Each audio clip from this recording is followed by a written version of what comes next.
The story of the Clovis people begins not in the vast plains of North America where their distinctive spear points would later be discovered, but in the frozen steppes of northeastern Siberia during one of the most dramatic climatic periods in human history. Between approximately 26,500 and 19,000 years ago, the last glacial maximum transformed the planet into a world barely recognisable today.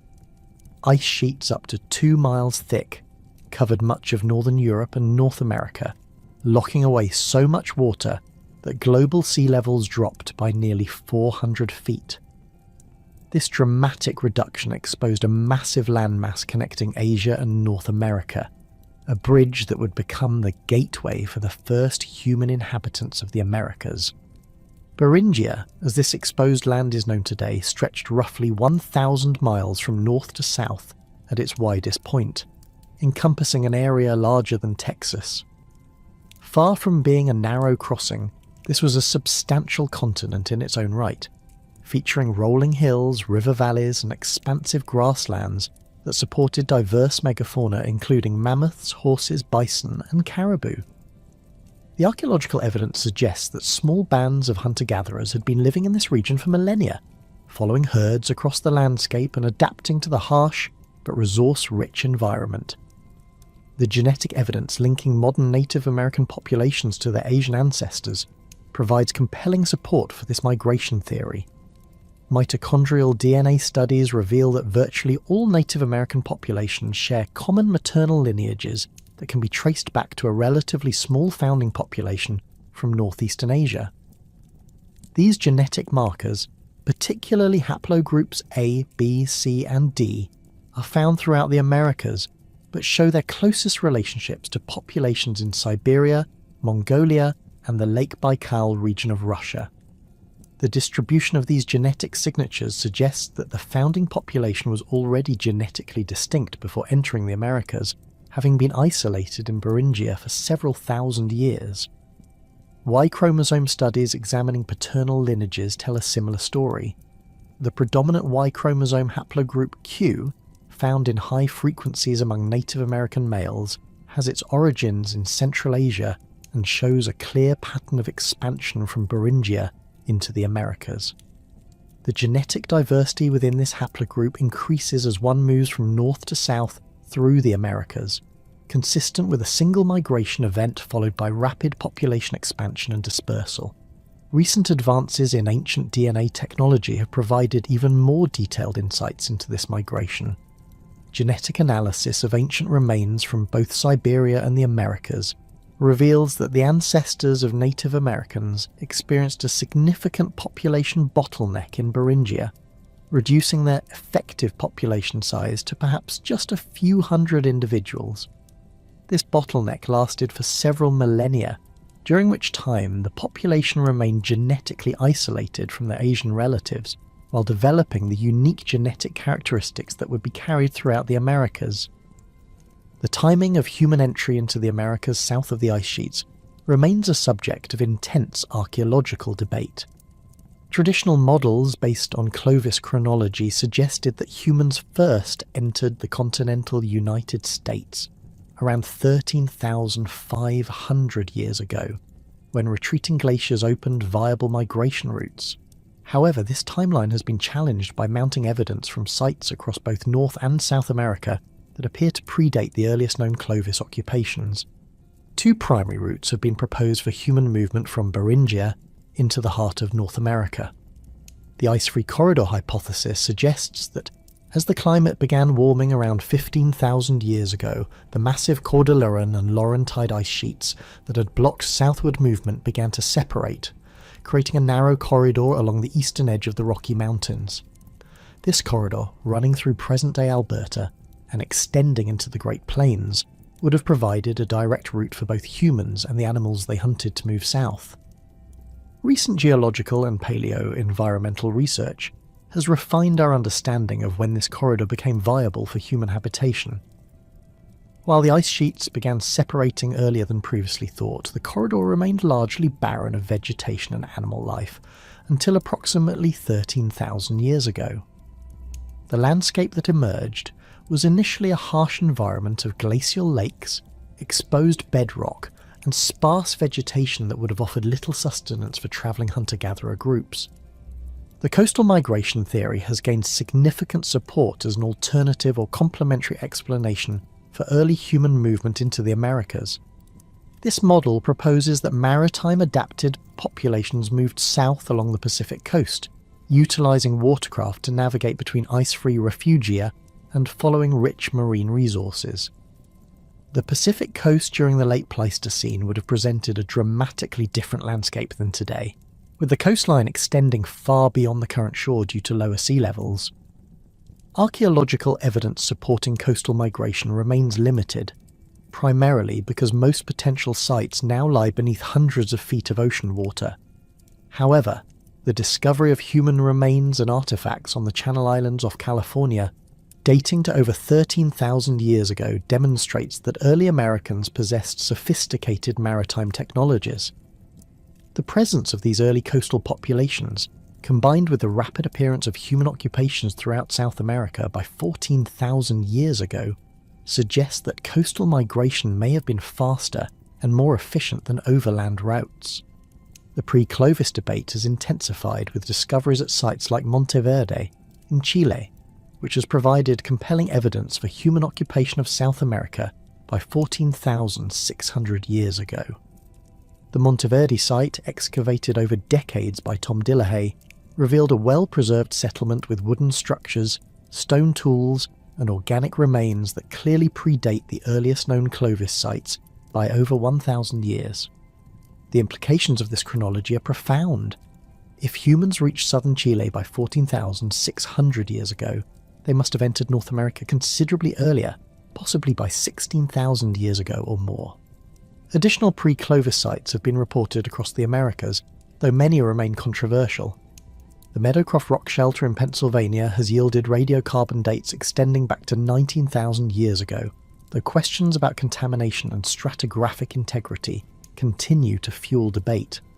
Similar controversies surround sites like Cactus Hill in Virginia, Paisley Caves in Oregon, and the Buttermilk Creek complex in Texas, all of which have produced evidence suggesting human presence before 13,500 years ago. The Buttermilk Creek complex, located beneath the famous Clovis site of Galt in Texas, has provided some of the most compelling pre-Clovis evidence in North America. Excavations have revealed thousands of stone tools in stratigraphic contexts that clearly predate the overlying Clovis occupation. Radiocarbon dates from this pre-Clovis component range from 13,200 to 15,500 years ago, suggesting that sophisticated stone tool technologies were being employed in North America well before the appearance of Clovis points. The relationship between these early populations and the later Clovis culture remains unclear. Some researchers argue for technological and cultural continuity, suggesting that Clovis technology developed from earlier American traditions. Others propose that Clovis represents a separate migration or technological innovation that spread rapidly across a continent already sparsely populated by earlier groups. The genetic evidence from ancient DNA studies suggests that all Native American populations, including both pre-Clovis and Clovis groups, derive from the same founding population, indicating biological continuity, even if cultural traditions may have varied. The environmental context of these early migrations cannot be understated. The Americas that greeted the first human inhabitants bore little resemblance to the landscapes encountered by later European explorers. Vast ice sheets covered much of Canada and the northern United States, while the exposed continental shelves created land masses now submerged beneath the oceans. The climate was significantly colder and more arid, supporting different plant and animal communities than those found today. Perhaps most dramatically, the Americas were home to a spectacular array of megafauna that would become extinct by the end of the Pleistocene. Massive ground sloths the size of automobiles browsed in forests from Alaska to Argentina. Saber-toothed cats stalked herds of horses, camels, and giant bison across the plains. Enormous short-faced bears, standing over 10 feet tall on their hind legs, dominated the predator landscape. American cheetahs, dire wolves and giant armadillos added to this menagerie of creatures that early Americans would have encountered regularly. The first Americans developed sophisticated hunting strategies to exploit these rich animal resources. Evidence from kill sites across the continent reveals that early hunter-gatherers successfully hunted everything from mammoth and mastodon to smaller game like caribou and elk. These hunting activities required detailed knowledge of animal behaviour, seasonal migration patterns, and landscape features that could be used to advantage during hunts. Stone tool technology among these early populations was already highly developed by the time they entered the Americas. The ancestors of the Clovis people brought with them knowledge of sophisticated lithic reduction techniques, including the ability to produce thin, sharp blades and bifacial tools. This technological foundation would prove crucial for survival in the diverse and challenging environments of the New World, setting the stage for the remarkable cultural adaptations that would follow. The technological sophistication that early Americans brought with them from Asia would reach its zenith in the distinctive tool-making traditions that emerged across North America between 13,500 and 12,800 years ago.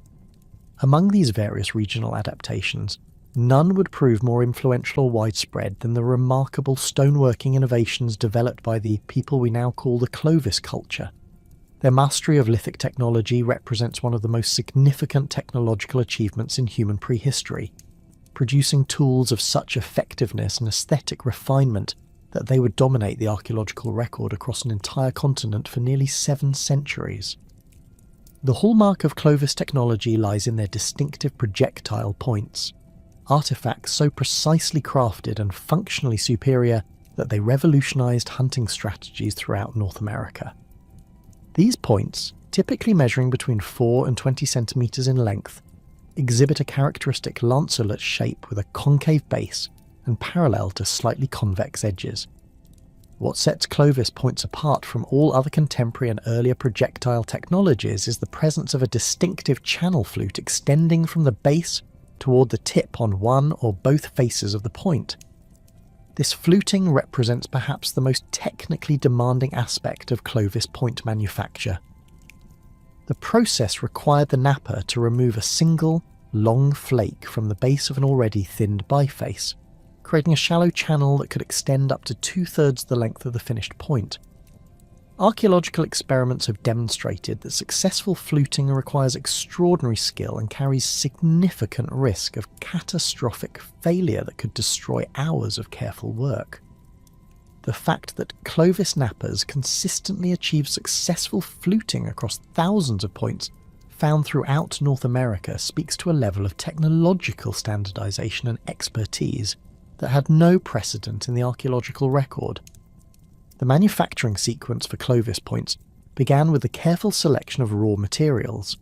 Clovis toolmakers demonstrated remarkable knowledge of stone properties, consistently choosing high-quality cryptocrystalline materials that possessed the necessary characteristics for producing large, thin bifaces. Chert, a fine-grained sedimentary rock composed primarily of microcrystalline quartz, formed the backbone of Clovis lithic technology in much of eastern North America.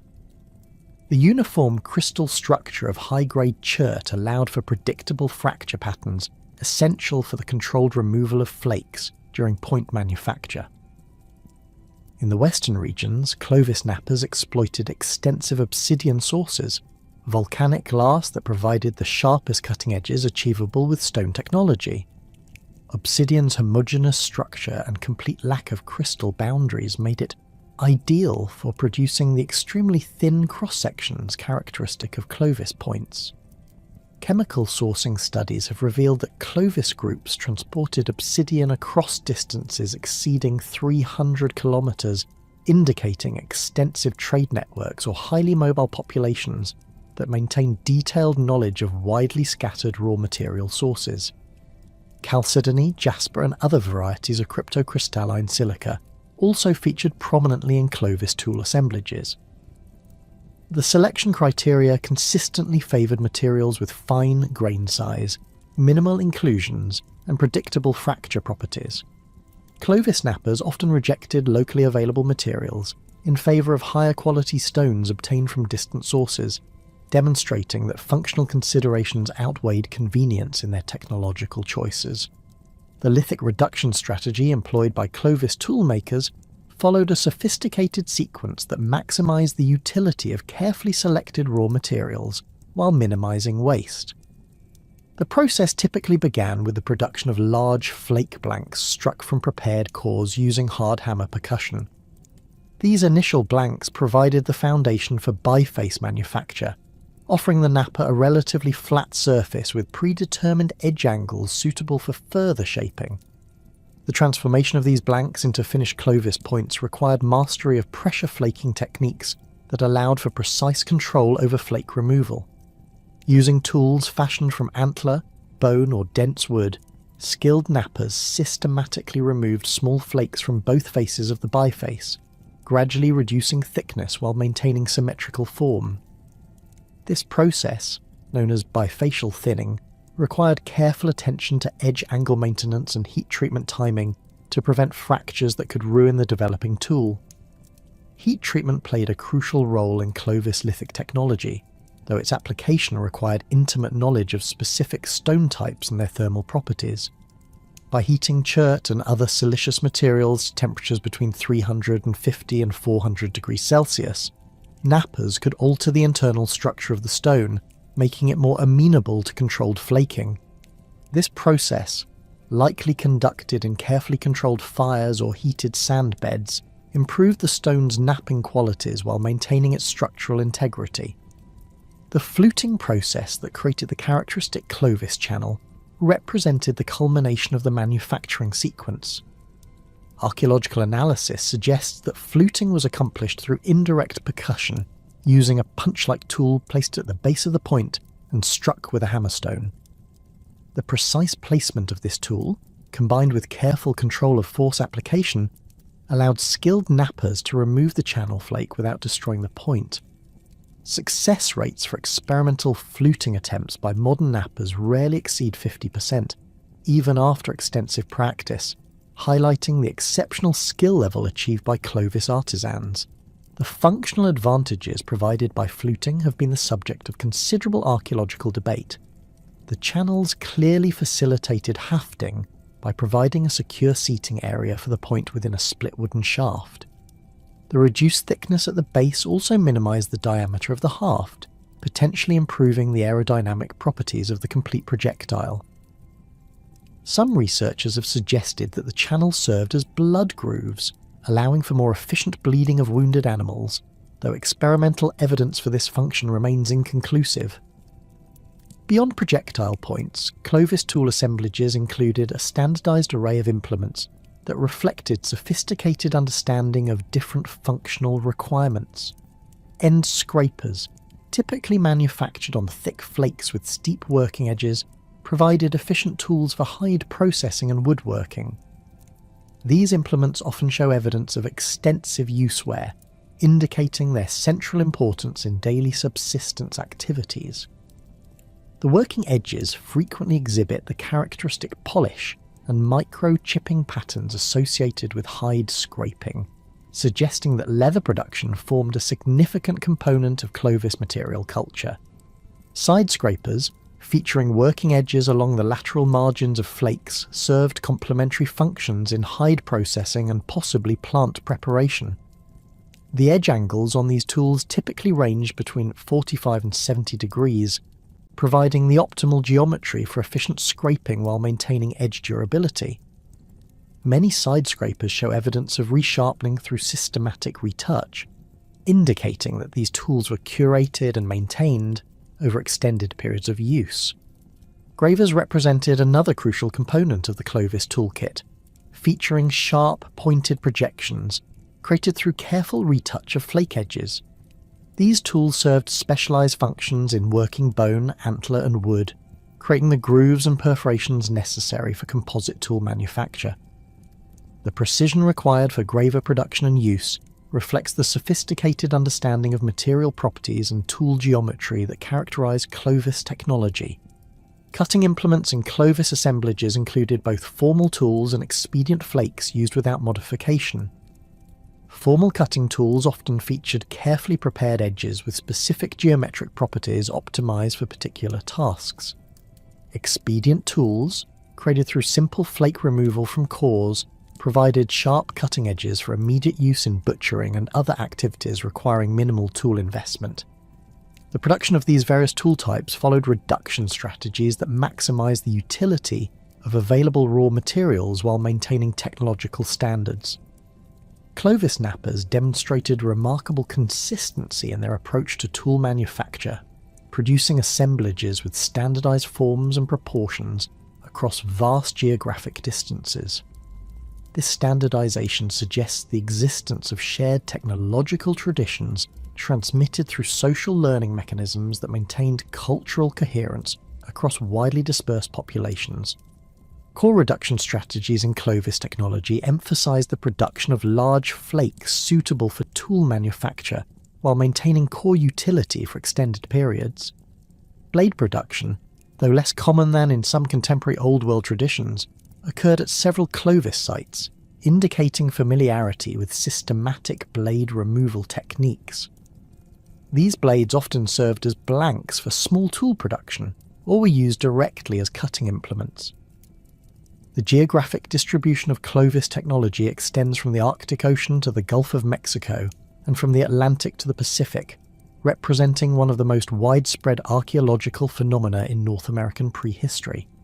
This distribution pattern reflects either rapid population expansion by groups sharing common technological traditions, or the swift adoption of Clovis innovations by existing populations across the continent.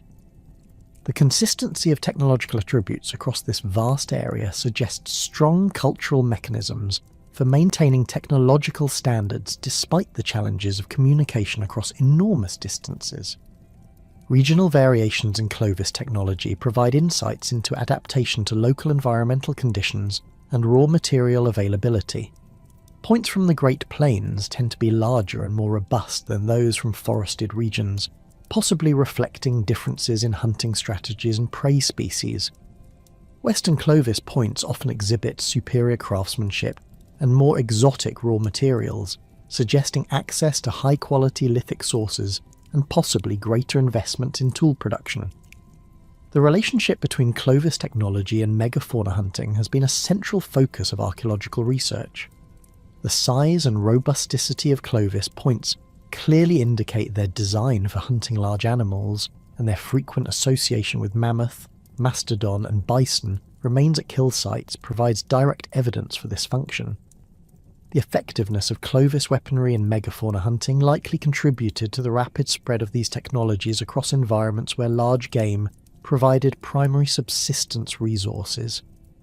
Experimental archaeology has provided valuable insights into the performance characteristics of Clovis projectile systems.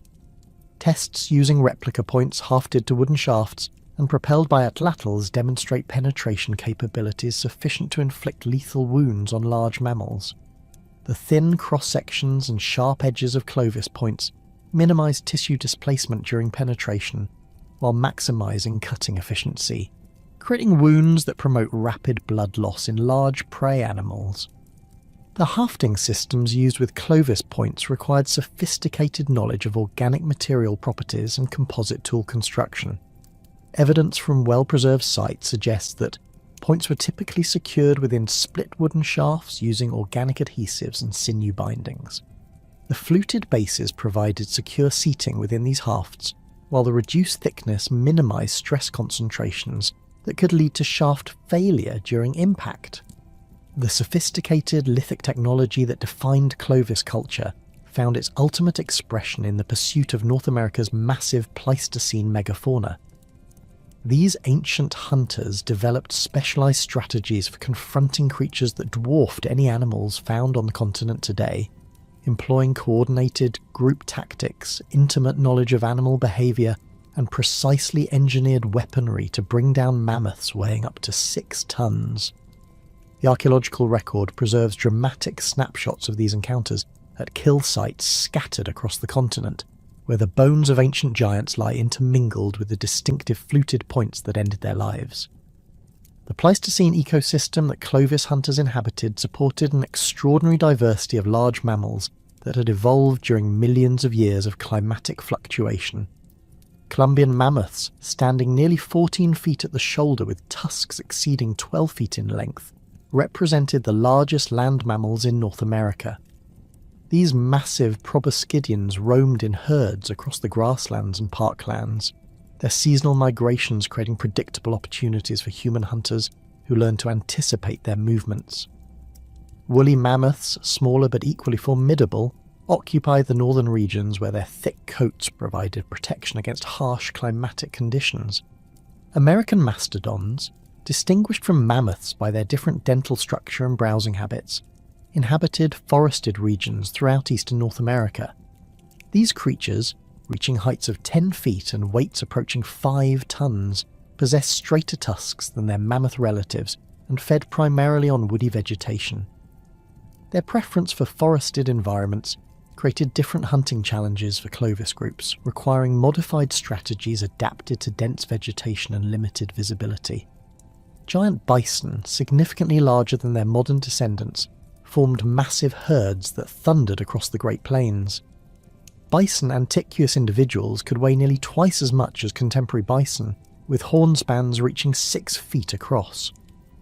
These animals provided not only substantial quantities of meat, but also hides, bones, and other materials essential for tool manufacture and shelter construction. The predictable seasonal movements of bison herds offered Clovis hunters opportunities for communal hunts that could provide resources for extended periods. Ground sloths of various species added another dimension to the Pleistocene megafauna community. Megalonyx, the Jefferson ground sloth, reached the size of a large bear and possessed powerful claws capable of stripping bark from trees and defending against predators. Glossotherium, another ground sloth species, approached the size of a small automobile and inhabited regions from the Great Plains to the southeastern United States. These slow-moving herbivores represented relatively accessible prey for skilled hunters, though their formidable claws and massive size demanded careful approach strategies. The hunting strategies employed by Clovis groups against these massive animals required unprecedented levels of coordination, planning, and technological sophistication. Archaeological evidence from kill sites reveals that successful megafauna hunting involved multiple individuals working in carefully orchestrated teams, each member fulfilling specific roles in complex hunting sequences. The logistics of approaching, killing, and processing animals weighing several tons demanded social organisation and cooperative behaviour that represented significant advances over earlier hunting traditions. Blackwater Draw in New Mexico provides one of the most thoroughly investigated examples of Clovis megafauna hunting practices. This site, discovered in the 1930s, preserves evidence of mammoth kills that occurred approximately 13,000 years ago along the margins of a Pleistocene pond. Excavations revealed the articulated remains of several Columbian mammoths in direct association with Clovis points and other stone tools, providing unambiguous evidence for human hunting of these massive creatures. The spatial distribution of artifacts and bones at Blackwater Draw suggests that hunters approached the mammoths while the animals were drinking at the pond edge, taking advantage of the predictable behaviour patterns that brought these massive creatures to water sources. Multiple Clovis points found embedded in or immediately adjacent to mammoth bones indicate that successful kills required the coordinated efforts of several hunters simultaneously launching projectiles at vital target areas. The placement of these points suggests intimate knowledge of mammoth anatomy, with hunters targeting areas where major blood vessels and organs could be reached through the thick hide and massive musculature. Stone tools recovered from the Blackwater Draw mammoth kills include not only the projectile points used in the actual hunting, but also the full range of implements necessary for processing such enormous carcasses. Large cutting tools, choppers and scrapers indicate that butchering operations required specialised equipment capable of penetrating thick hides and processing massive quantities of meat, fat and other organic materials. The systematic distribution of these tools around the mammoth remains suggests organised work areas where different aspects of carcass processing occurred simultaneously. Murray Springs in Arizona presents another compelling example of Clovis megafauna hunting, preserving evidence of both mammoth and bison kills in stratigraphic contexts that allow detailed reconstruction of hunting events. The site contains remains of at least 2 mammoths and several bison in association with over 30 Clovis points and numerous other stone tools. Radiocarbon dates place these kills at approximately 12,900 years ago, near the end of the Clovis time period. The Murray Springs evidence suggests that Clovis hunters employed different strategies depending on the species being hunted and the specific environmental context.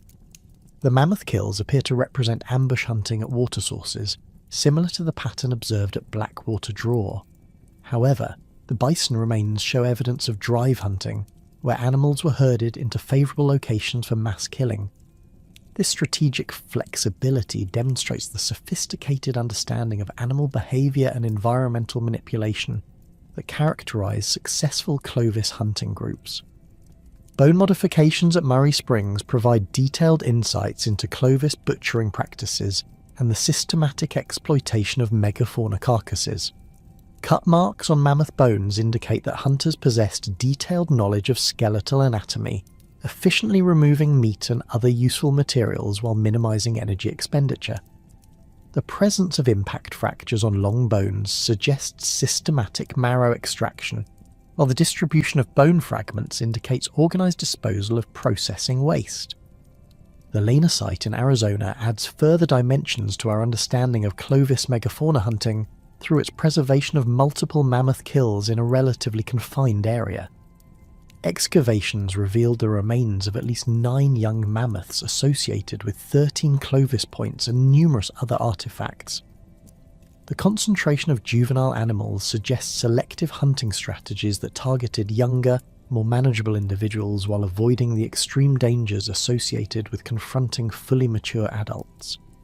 Taphonomic analysis at the Lena site indicates that the mammoth kills occurred during a relatively brief period, possibly representing a single hunting episode or closely spaced events. The preservation of articulated skeletal elements suggests rapid burial following the kills, providing exceptional insights into the immediate aftermath of Clovis hunting activities. Tool distributions around individual carcasses reveal organised work areas where specific processing activities occurred, indicating systematic approaches to resource extraction and utilisation. The projectile technology employed in these megafauna hunts represented the culmination of Clovis lithic innovation. The large, robust points found at kill sites typically measure between 7 and 15 centimetres in length, with substantial thickness and carefully controlled edge angles optimised for penetrating thick hides and dense muscle tissue. Experimental studies demonstrate that these weapons, when properly hafted and delivered with sufficient force, possessed penetration capabilities adequate for inflicting lethal wounds on the largest Pleistocene mammals. Atlatl technology played a crucial role in Clovis megafauna hunting, providing the mechanical advantage necessary to propel heavy projectiles with sufficient velocity to penetrate mammoth and mastodon hides. These spear-throwing devices, consisting of wooden shafts with hooks or cups that engaged the butt end of darts, could increase projectile velocity by 50% or more compared to hand-thrown spears. The leverage provided by atlatls allowed hunters to maintain safe distances from dangerous prey while delivering potentially lethal strikes. The coordination required for successful megafauna hunting demanded sophisticated communication systems and social organisation. Archaeological evidence suggests that Clovis hunting groups consisted of multiple family units that came together for major hunting episodes, pooling their knowledge and labour for complex operations that individual families could not accomplish alone. These aggregations required leadership structures, decision-making processes, and resource-sharing agreements that went far beyond the organisational requirements of smaller-scale hunting activities. Seasonal mobility patterns among Clovis groups were closely tied to the movement patterns and behavioural cycles of their megafauna prey. mammoth herds followed predictable migration routes between summer and winter ranges, creating opportunities for hunters who could anticipate these movements and position themselves at strategic locations. Water sources, mountain passes, and river crossings became focal points for hunting activities, as these landscape features channeled animal movements into predictable corridors. The timing of hunting activities required detailed knowledge of animal reproductive cycles, seasonal behavior changes, and environmental conditions that affected prey vulnerability. Late summer and early fall represented optimal hunting seasons for many megafauna species, when animals had accumulated fat reserves for winter survival, but had not yet dispersed into smaller, less accessible groups. Pregnant females and juveniles provided preferred targets during certain seasons, while mature males might be avoided except under specific circumstances. Processing megafauna carcasses presented logistical challenges that required specialized knowledge and equipment. A single adult mammoth could provide over 2 tons of meat, along with massive quantities of fat, hide, bone, and other useful materials. The sheer scale of these resources exceeded the immediate consumption capabilities of small hunting groups, necessitating preservation techniques and storage strategies that allowed for long-term utilization of hunting success. Meat preservation likely involved a combination of drying, smoking, and fat rendering techniques that transformed perishable protein into storable forms suitable for winter consumption or transport during seasonal movements. Archaeological evidence for these activities remains limited due to poor preservation of organic materials, but ethnographic parallels from Arctic and subarctic hunter-gatherers provide models for understanding how Clovis groups might have managed such abundant resources. The ecological relationships between Clovis hunters and Pleistocene megafauna extended beyond simple predator-prey interactions. These early Americans occupied a complex ecosystem where multiple large predators competed for similar resources, creating competitive pressures that influenced hunting strategies and settlement patterns. Short-faced bears, saber-toothed cats, dire wolves, and American lions all pose potential threats to human hunting groups while simultaneously competing for access to megafauna prey. Scavenging opportunities provided alternative pathways for accessing megafauna resources without the risks associated with active hunting. Clovis groups likely monitored the activities of large predators, taking advantage of kills made by other species when circumstances allowed. The distinctive cut marks found on some megafauna bones suggest that humans sometimes gained access to carcasses after initial consumption by other predators, requiring different processing strategies adapted to partially consumed remains. The relationship between Clovis hunting practices and megafauna extinction remains one of the most contentious issues in North American archaeology. The rapid disappearance of most large mammal species at the end of the Pleistocene coincides closely with the appearance and spread of Clovis technology, leading to ongoing debates about the role of human hunting in these extinctions. While climatic changes clearly played significant roles in ecosystem disruption, the efficiency of Clovis hunting technology and the apparent naivety of megafauna populations toward human predation suggest that hunting pressure may have contributed to population declines. The archaeological record indicates that Clovis hunting focused primarily on proboscideans and large ungulates, with less evidence for systematic exploitation of other megafauna species. This selective hunting pattern suggests that Clovis groups targeted species that provided optimal returns for hunting effort, while avoiding animals that presented excessive risks or limited rewards. The apparent preference for mammoth and mastodon hunting may reflect both the substantial resources these animals provided and their behavioural characteristics that made them accessible to human hunters. Regional variations in Clovis megafauna hunting reflect adaptations to local environmental conditions and prey availability. Great Plains sites show evidence for intensive bison hunting, while southeastern sites contain more diverse assemblages including mastodon, horse, and various smaller mammals. Western sites often preserve evidence for mammoth hunting in association with distinctive landscape features that facilitated successful hunting strategies. The technological innovations required for megafauna hunting extended beyond projectile points to include specialised tools for carcass processing, hide preparation, and resource transport. Large cutting implements, bone-breaking tools, and hide processing equipment represent technological adaptations specifically designed for dealing with massive animal resources. The standardization of these tool types across Clovis sites suggests shared technological traditions adapted to the unique challenges of megafauna exploitation. The mastery of megafauna hunting that characterized Clovis culture was inextricably linked to highly sophisticated patterns of mobility and social organization that enabled these early Americans to exploit resources across vast continental distances. Archaeological evidence reveals that Clovis groups maintained extraordinarily mobile lifestyles, moving seasonally across territories that often exceeded 500 kilometers in diameter, while maintaining complex social networks that facilitated information sharing and technological standardization across the entire continent. This remarkable organizational system allowed relatively small populations to successfully colonize and exploit the diverse environments of North America within the span of just a few centuries. The distribution of Clovis sites across North America presents a pattern that clearly reflects the mobility strategies employed by these early hunter-gatherers. Rather than concentrated settlements indicating sedentary occupation, Clovis archaeological sites appear as widely scattered localities that represent temporary camps, kill sites, tool manufacturing areas, and cached resource locations. This dispersed pattern extends from the Yukon Territory in northwestern Canada to the Gulf Coast of Texas and Florida, encompassing virtually every major ecological zone on the continent. The consistent presence of Clovis technology across such diverse environments demonstrates the remarkable adaptability of these mobile populations to varying resource bases and climatic conditions.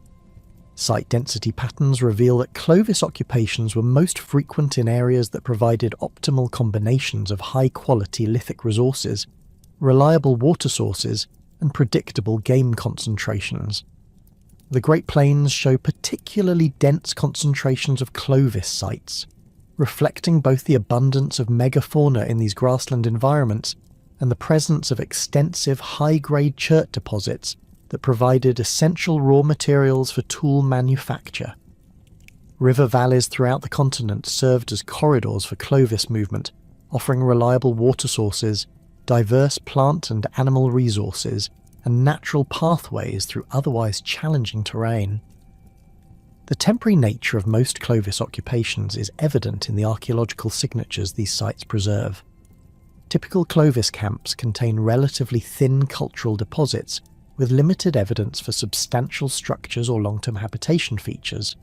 Instead, these sites preserve evidence for brief but intensive activities including tool manufacture, hide processing, meat preparation, and equipment maintenance. The artifact assemblages from these locations suggest that Clovis groups carried most of their essential equipment with them, establishing temporary camps where specific tasks could be accomplished before moving on to the next location in their seasonal rounds. Blackwater Draw serves as an excellent example of the multi-component nature of Clovis land use patterns. Beyond the famous mammoth kill areas, the site contains evidence for multiple episodes of occupation spanning several decades or possibly centuries. These occupations include tool manufacturing areas where large quantities of lithic debris indicate intensive stone tool production, processing areas where megafauna carcasses were systematically butchered, and maintenance areas where existing tools were resharpened and repaired. The spatial separation of these different activity areas suggests that Clovis groups organised their camps according to functional requirements while maintaining flexibility for rapid relocation when circumstances demanded. The Galt site in Texas provides exceptional insights into Clovis settlement organisation through its preservation of extensive occupation areas with clearly defined activity zones. Excavations have revealed discrete areas specialised for different aspects of daily life, including lithic reduction workshops, hide processing stations, hearth complexes for cooking and warmth, and tool maintenance areas. The systematic organisation of these activity areas indicates that Clovis groups possessed sophisticated understanding of camp layout principles that maximised efficiency while minimising interference between different tasks. Lithic workshops at Galt demonstrate the intensive tool production activities that characterised many Clovis camps. These areas contain thousands of flakes, cores, and tool fragments representing all stages of the reduction sequence from initial core preparation through finished tool manufacture.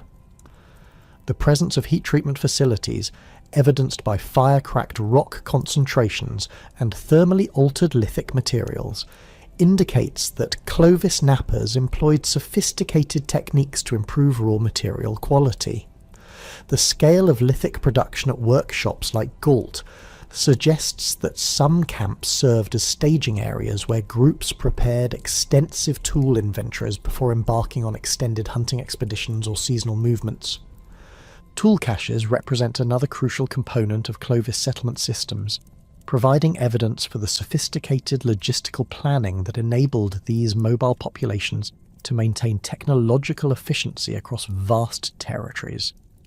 These caches typically contain collections of finished tools, raw materials, or partially completed implements buried at strategic locations for future retrieval.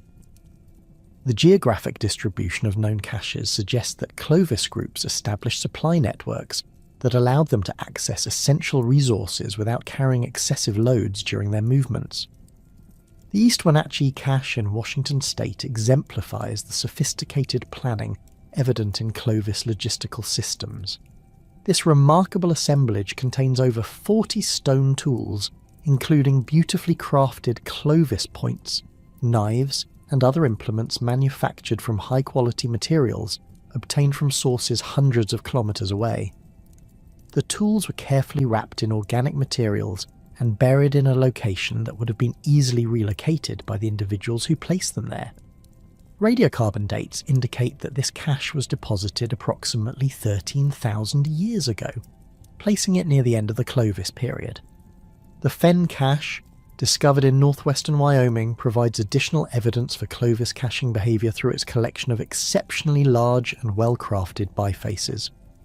Many of these implements exceed the normal size range of functional tools, suggesting that they may have served ceremonial or display functions in addition to their practical utility.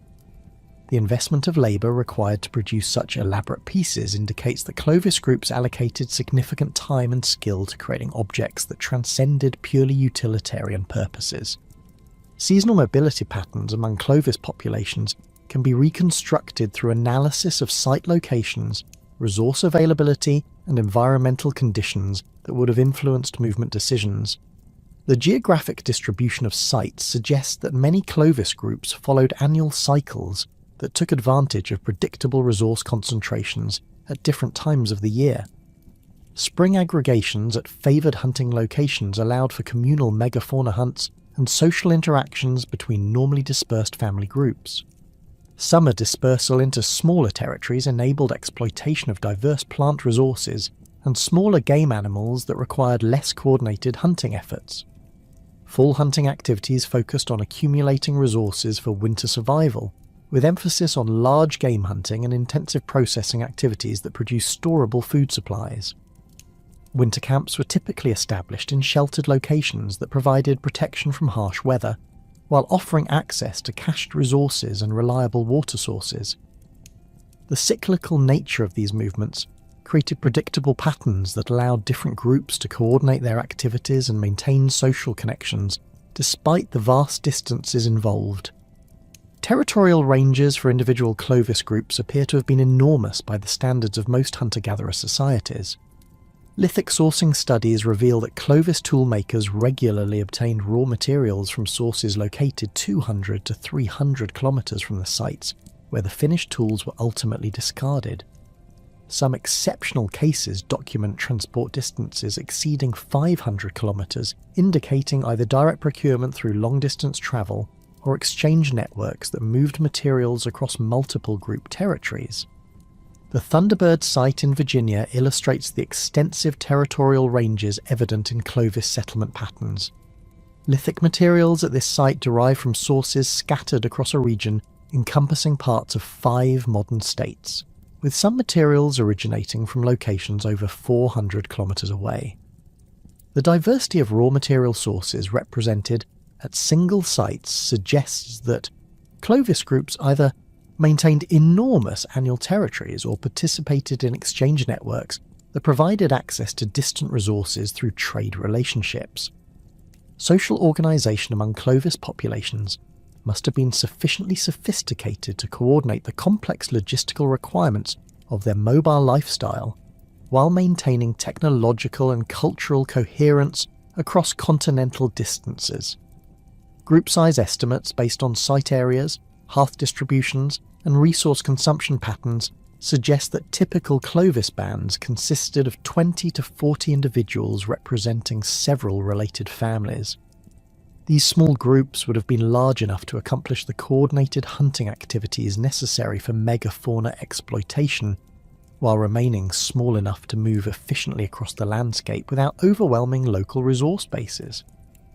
The egalitarian nature of Clovis social organisation is suggested by the relatively uniform distribution of high-quality tools and exotic materials across different sites and regions.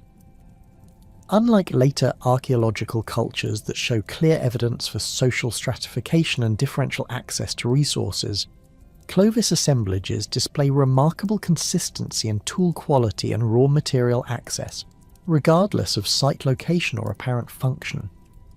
This pattern suggests that Clovis society operated according to principles of resource sharing and reciprocal exchange that prevented the accumulation of wealth or status differentiation based on material possessions.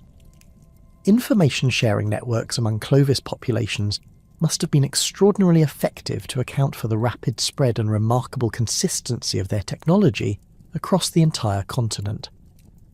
The standardization of tool forms, manufacturing techniques, and technological innovations across distances exceeding 3,000 kilometers indicates communication systems that could transmit complex technical information between widely separated groups. These networks likely operated through a combination of direct contact during seasonal aggregations and multi-step information transfer through intermediate groups that maintained connections across vast territories. The speed with which Clovis technology spread across North America suggests that information transmission occurred much more rapidly than population movement alone could account for. Mathematical models of cultural diffusion indicate that the observed pattern of Clovis expansion required active mechanisms for sharing technological innovations between existing populations, rather than simple replacement of earlier groups by expanding Clovis populations.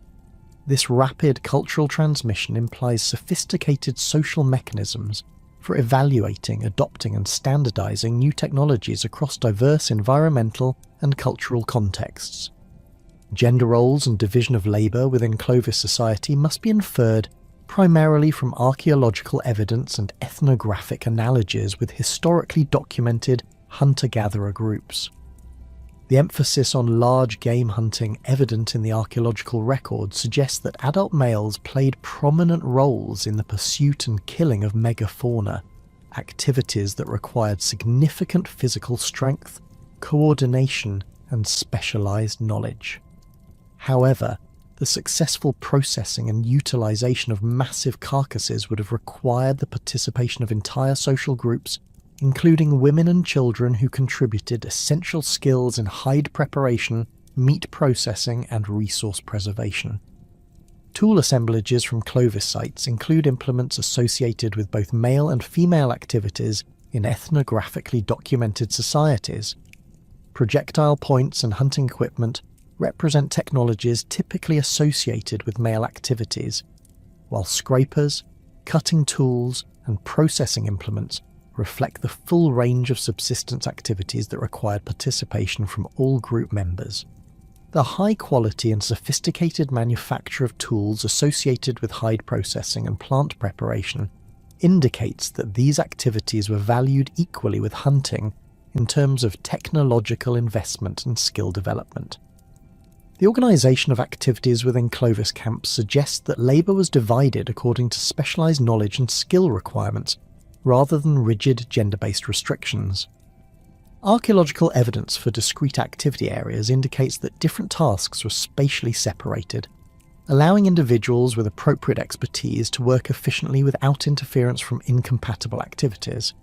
This organisational flexibility would have been essential for groups that needed to accomplish complex processing tasks rapidly before moving to new locations.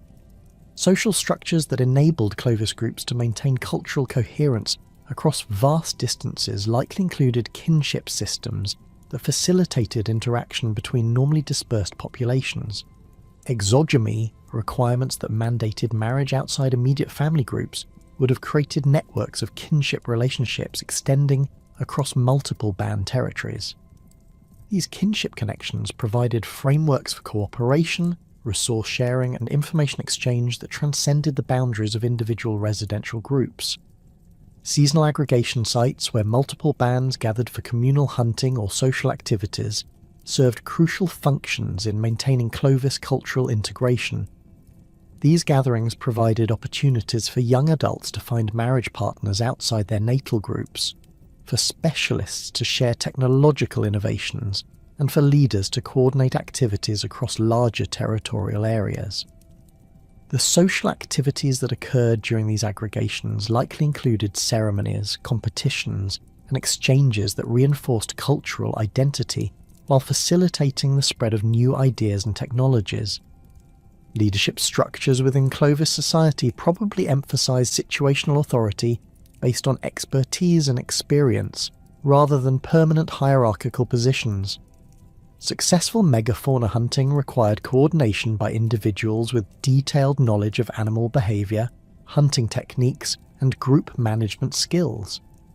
These hunt leaders would have possessed temporary authority during hunting episodes, while deferring to other specialists in different contexts such as tool manufacture, route planning, or resource processing.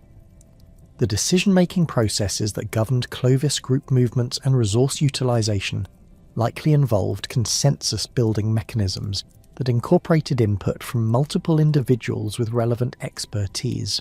Choices about when and where to move, which resources to exploit, and how to respond to environmental challenges would have required integration of diverse knowledge sets, including weather patterns, animal behavior, resource availability, and social obligations to other groups. The success of Clovis adaptations across diverse environments suggests that these decision-making processes were highly effective at incorporating relevant information and producing appropriate responses to changing circumstances. Conflict resolution mechanisms within Clovis society must have been sophisticated enough to maintain group cohesion, despite the stresses associated with mobile lifestyles and resource competition. The small size of typical Clovis bands would have made internal conflicts particularly disruptive, necessitating social mechanisms that could address disputes before they threatened group survival. The apparent absence of defensive features at Clovis sites suggests that intergroup violence was relatively uncommon, possibly reflecting effective territorial agreements and resource sharing arrangements that minimised competition between different bands. The remarkable success of Clovis populations in colonising and exploiting North American environments within such a brief time period reflects the effectiveness of their social and settlement systems in adapting to diverse and challenging conditions. Their ability to maintain technological standardisation while remaining flexible enough to exploit varying resource bases demonstrates sophisticated organisational capabilities that enabled rapid expansion across an entire continent. These achievements established the foundation for all subsequent human occupation of North America, creating precedents for mobile hunting adaptations that would influence indigenous cultures for millennia to come. The sophisticated social organisation and settlement patterns that enabled Clovis groups to thrive across North America were supported by an equally remarkable array of material technologies that extended far beyond their famous stone projectile points. Archaeological evidence reveals that these early Americans possessed comprehensive knowledge of organic material manipulation, creating tools from bone, antler, wood, and plant fibers that were essential for their mobile lifestyle and diverse subsistence activities. The preservation of these perishable materials at select sites provides rare glimpses into the full technological repertoire that made Clovis adaptations possible across the continent's varied environments. Bone tool technology among Clovis populations demonstrates sophisticated understanding of skeletal anatomy and material properties that allowed craftsmen to select optimal elements for specific functions. Long bones from large mammals provided raw materials for awls, needles, and piercing implements that were essential for hide working and composite tool construction. The dense cortical bone of mammoth and bison femurs could be shaped into durable points and cutting edges that maintained sharp working surfaces through extended use. Rib bones offered curved surfaces ideal for creating scrapers and smoothing tools, while smaller elements like metapodials provided compact blanks for specialised implements. The manufacturing process for bone tools began with careful selection of appropriate skeletal elements, often involving systematic breaking of fresh bones to access specific portions with desired characteristics. Clovis toolmakers demonstrated detailed knowledge of bone structure, consistently choosing sections that combined optimal workability with functional durability. The initial shaping of bone blanks typically involved controlled fracturing techniques that split bones along natural grain lines, creating rough forms that could be refined through systematic grinding and polishing. Grinding techniques employed by Clovis bone workers utilised abrasive stones to shape and finish implements with remarkable precision.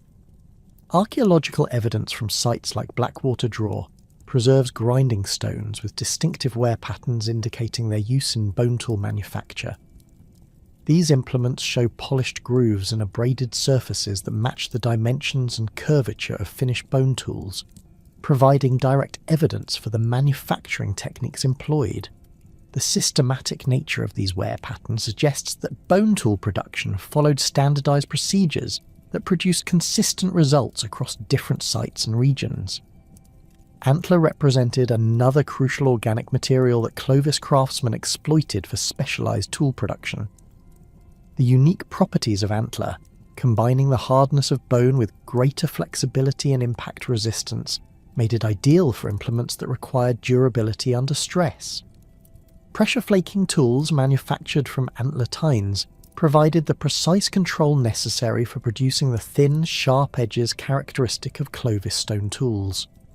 These implements, typically measuring 15 to 25 centimetres in length, featured carefully shaped working ends that could apply controlled force to specific points on stone tool edges.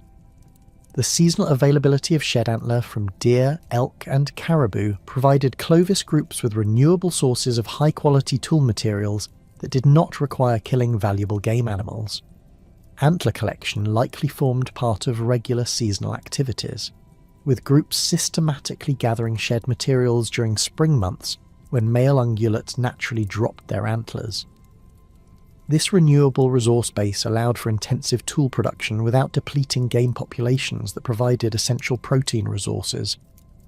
Antler tool manufacturing involved sophisticated techniques for separating usable sections from complete antlers while preserving the structural integrity of individual tines. Clovis craftsmen employed controlled splitting methods that followed natural grain lines in the antler structure, creating blanks that retained maximum strength while providing appropriate dimensions for specific tool types. The dense base sections of antlers provided materials for heavy-duty implements like digging sticks and prying tools, while the more flexible tine sections were ideal for delicate work requiring precision and control. Hide processing equipment represents one of the most crucial categories of Clovis organic technology. A successful leather production was essential for clothing, shelter, and container manufacture in the diverse climatic conditions these groups encountered. Archaeological evidence for hide processing activities includes specialised stone scrapers with distinctive wear patterns, bone fleshing tools, and grinding implements used for preparing organic materials involved in tanning processes.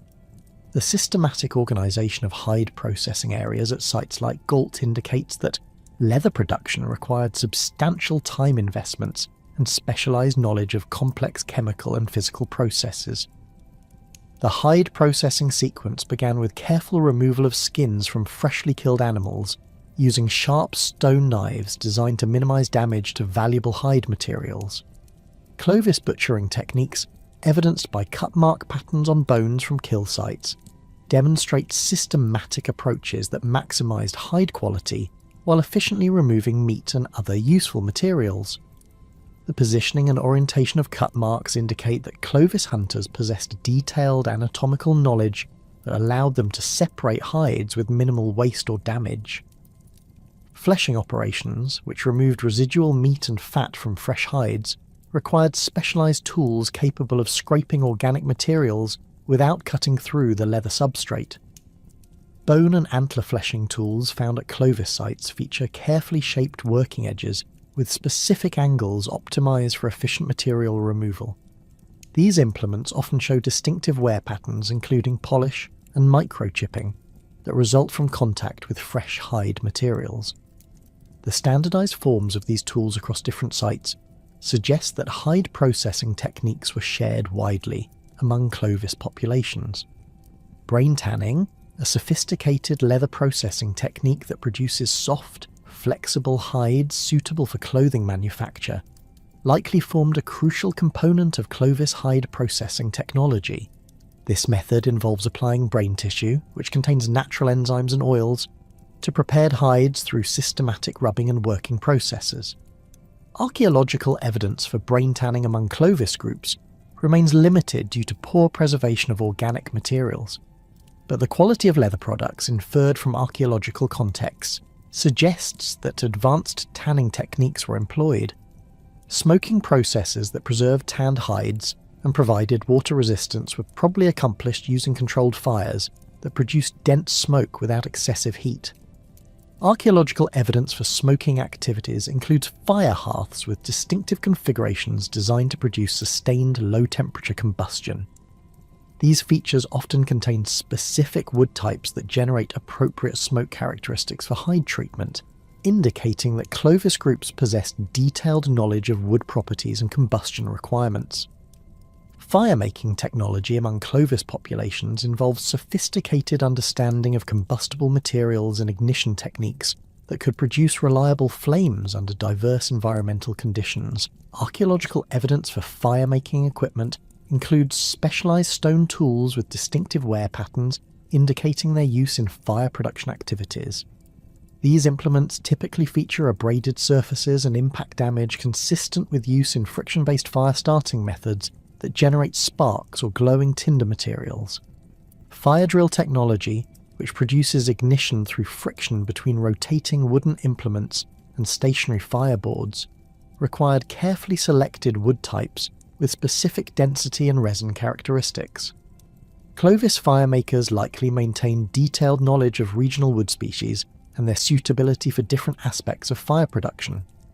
Hardwood drill components needed sufficient density to generate adequate friction heat, while softwood fireboards required appropriate texture to produce combustible dust particles during drilling operations. Tinder preparation represented another crucial aspect of Clovis fire technology, involving systematic collection and processing of plant materials that could catch sparks and sustain initial combustion.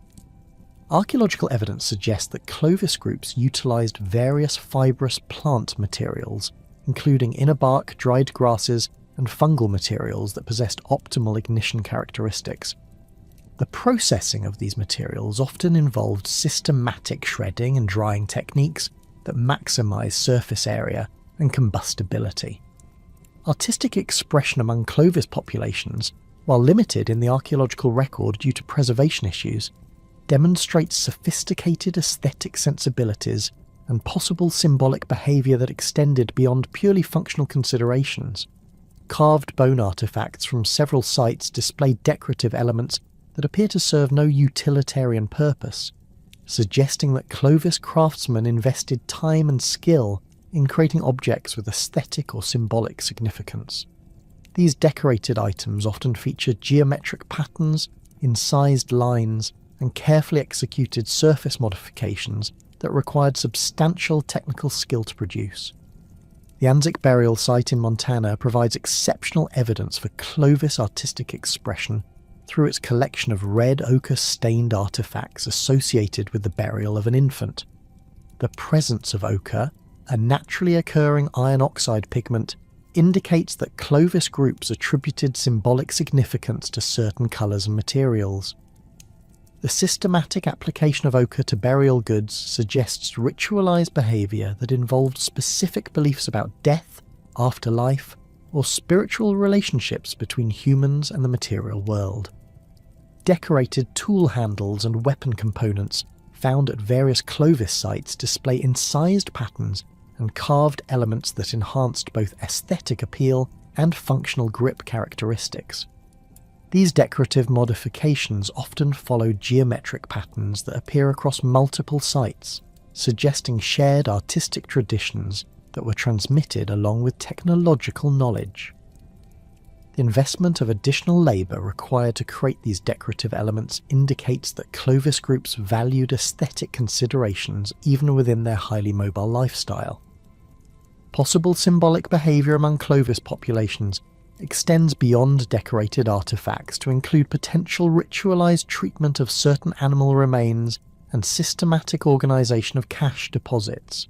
Some megafauna kill sites preserve evidence for specific bone arrangements that appear to exceed functional requirements for butchering or processing activities. These patterns might reflect symbolic relationships between humans and the animals they hunted, though alternative explanations related to practical considerations cannot be definitively ruled out. Clothing technology among Clovis groups necessarily involves sophisticated tailoring techniques adapted to the diverse climatic conditions encountered across their continental range. Archaeological evidence for clothing construction includes bone needles, awls, and cutting implements specifically designed for working with leather and other textile materials. These tools often show distinctive wear patterns indicating their use in sewing, piercing and cutting operations associated with garment manufacture. Needle technology required exceptional skill in bone working, as functional sewing implements demanded precise shaping of eye holes and point configurations that could penetrate leather materials without tearing. Clovis bone needles, preserved at sites with exceptional organic preservation, display remarkably sophisticated manufacturing techniques, including systematic grinding, polishing and perforation methods. The standardized dimensions and proportions of these implements across different sites indicate shared technological traditions for clothing construction. Thread and cordage production likely utilize plant fibers, animal sinews and possibly hair materials that could be processed into strong, flexible strands suitable for sewing applications. Archaeological evidence for cordage production includes specialized tools for fiber processing and twisting operations that converted raw materials into usable thread. The systematic processing of plant fibers required detailed botanical knowledge and sophisticated techniques for extracting, cleaning and preparing organic materials. Garment design among Clovis populations probably emphasized functionality and thermal efficiency, while accommodating the mobility requirements of their lifestyle. Clothing needed to provide protection against diverse weather conditions, while allowing freedom of movement during hunting and travel activities. The tailored fit necessary for effective cold weather protection required sophisticated pattern-making skills and detailed understanding of human anatomy and movement requirements. Shelter construction technology among Clovis groups involved portable structures that could be quickly erected and dismantled to accommodate their mobile lifestyle. Archaeological evidence for shelter construction includes post holes, hearth configurations, and artifact distributions that indicate organized living spaces with specific architectural features. These structures typically utilized organic materials including wooden frames, hide coverings, and plant materials that provided weather protection while remaining transportable. Framework construction for Clovis shelters likely employed flexible wooden poles that could be bent and lashed together to create dome-shaped or conical structures. The selection of appropriate wood species required knowledge of material properties including flexibility, strength, and availability in different environmental zones. Willow, birch, and other species with suitable bending characteristics were probably preferred for framework construction. while larger structural elements might have utilised stronger hardwood species. Hide-covering systems for Clovis shelters involved sophisticated techniques for joining multiple animal skins into large, weather-resistant coverings that could enclose substantial interior spaces. The sewing and lashing methods required to create these coverings demanded extensive cordage and specialised tools for working with thick leather materials.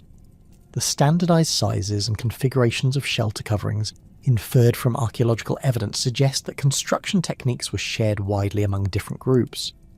Adaptation strategies for diverse North American environments required Clovis groups to modify their material technologies according to local resource availability and climatic conditions. Arctic and subarctic regions demanded specialised cold weather equipment, including insulated clothing, efficient heating systems, and shelter designs optimised for snow and wind conditions.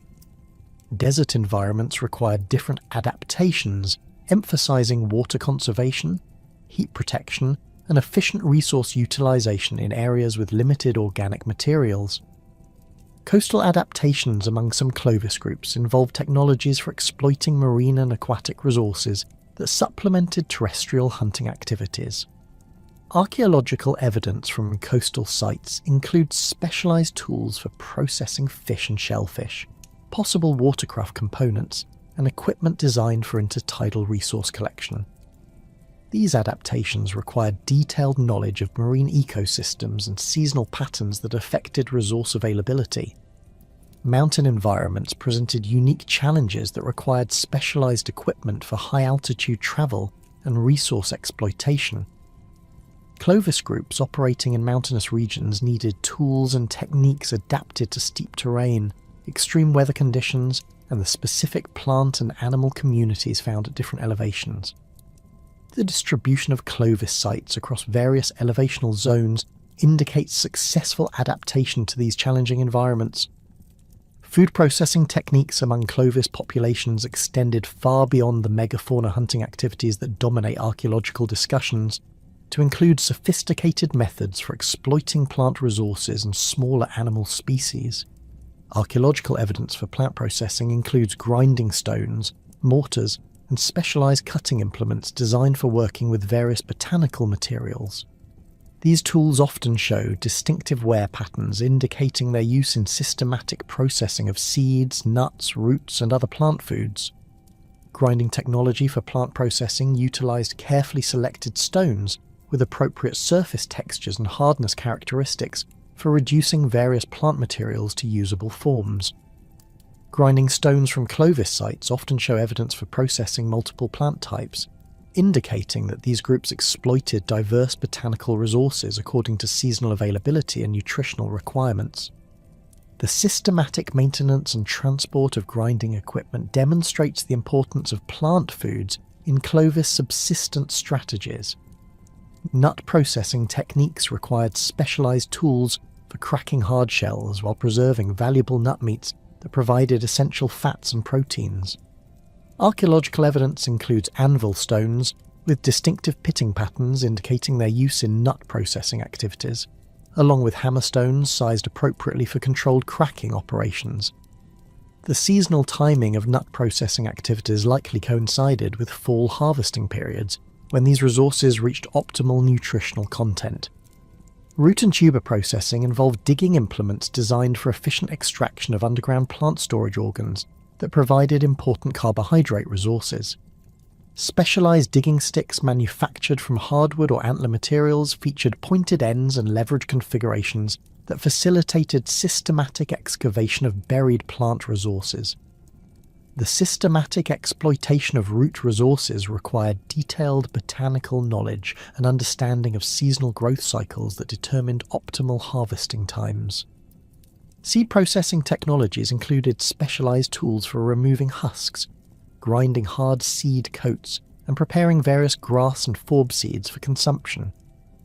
Archaeological evidence suggests that Clovis groups systematically exploited wild grass seeds and other small-seeded plants that required intensive processing to access nutritional content. These activities demanded substantial labour investments, but provided reliable carbohydrate sources that supplemented hunting returns. The broader subsistence economy of Clovis populations encompassed systematic exploitation of diverse resource bases that provided nutritional security beyond the spectacular megafauna hunting activities preserved at kill sites. Small game hunting likely provided consistent protein sources that could be obtained through individual or small group efforts, without the coordination requirements of megafauna hunting. Archaeological evidence includes projectile points and processing tools specifically designed for hunting and processing smaller mammals, birds, and other animals. Bird hunting among Clovis groups involved specialized techniques and equipment adapted to the behavioral characteristics and seasonal patterns of various avian species. Waterfowl hunting during migration periods could provide substantial protein resources along with feathers, bones, and other useful materials. The systematic exploitation of bird resources required detailed knowledge of migration timing, habitat preferences, and effective hunting techniques for different species. Fish and aquatic resource exploitation formed important components of Clovis subsistence strategies in appropriate environmental contexts. Archaeological evidence from sites near rivers, lakes, and coastal areas includes specialized tools for fish processing and possible equipment for aquatic hunting or trapping activities. The systematic utilization of aquatic resources required knowledge of seasonal fish runs, spawning behaviors, and effective capture techniques. Seasonal resource scheduling among Clovis populations involved sophisticated planning that coordinated the exploitation of different resource types according to their availability patterns and nutritional characteristics. Spring activities emphasized fresh plant growth and animal reproduction cycles that provided high-quality resources after winter scarcity periods. Summer resource exploitation focused on diverse plant foods and smaller animals that supplemented stored winter provisions. Fall resource acquisition emphasized intensive harvesting and processing activities that produced storable foods for winter consumption. These activities included large-scale nut processing, intensive hunting of animals with peak fat content, and systematic collection of plant materials suitable for long-term storage. The coordination of these activities required detailed environmental knowledge and sophisticated planning capabilities. Winter subsistence strategies relied heavily on stored resources and cached materials that had been accumulated during more productive seasons. The successful management of winter food supplies required careful rationing, effective storage techniques, and contingency planning for periods of resource scarcity. Archaeological evidence suggests that Clovis groups maintained diverse winter resource bases that provided security against unpredictable environmental conditions. The sophisticated material culture and daily life practices that characterize Clovis populations were expressed across a geographic range that encompassed virtually the entire North American continent, from the ice-free corridors of Alaska to the tropical environments of northern South America. This extraordinary distribution represents one of the most rapid and extensive cultural expansions in human prehistory, achieved within a time span of less than 700 years. Archaeological evidence reveals that Clovis technology and cultural practices spread across approximately 4.5 million square kilometers, adapting to environments ranging from Arctic tundra to subtropical forests, while maintaining remarkable technological consistency across vast distances. The northernmost Clovis sites extend into Alaska and the Yukon Territory, where groups adapted their technologies to harsh subarctic conditions characterized by extreme seasonal temperature variations and limited growing seasons. The Broken Mammoth site in central Alaska preserves evidence of Clovis occupation dating to approximately 13,000 years ago, featuring distinctive fluted points associated with hearth features and tool manufacturing debris. The lithic assemblage from this site demonstrates adaptations to local raw material sources, including extensive use of high-quality chert from regional geological formations that provided alternatives to the exotic materials commonly transported across great distances in more southern regions. Alaskan Clovis sites reveal modifications in settlement patterns that reflect adaptations to extreme northern environments. Sites tend to be located in sheltered valley locations that provided protection from harsh winds while offering access to reliable water sources and game migration routes.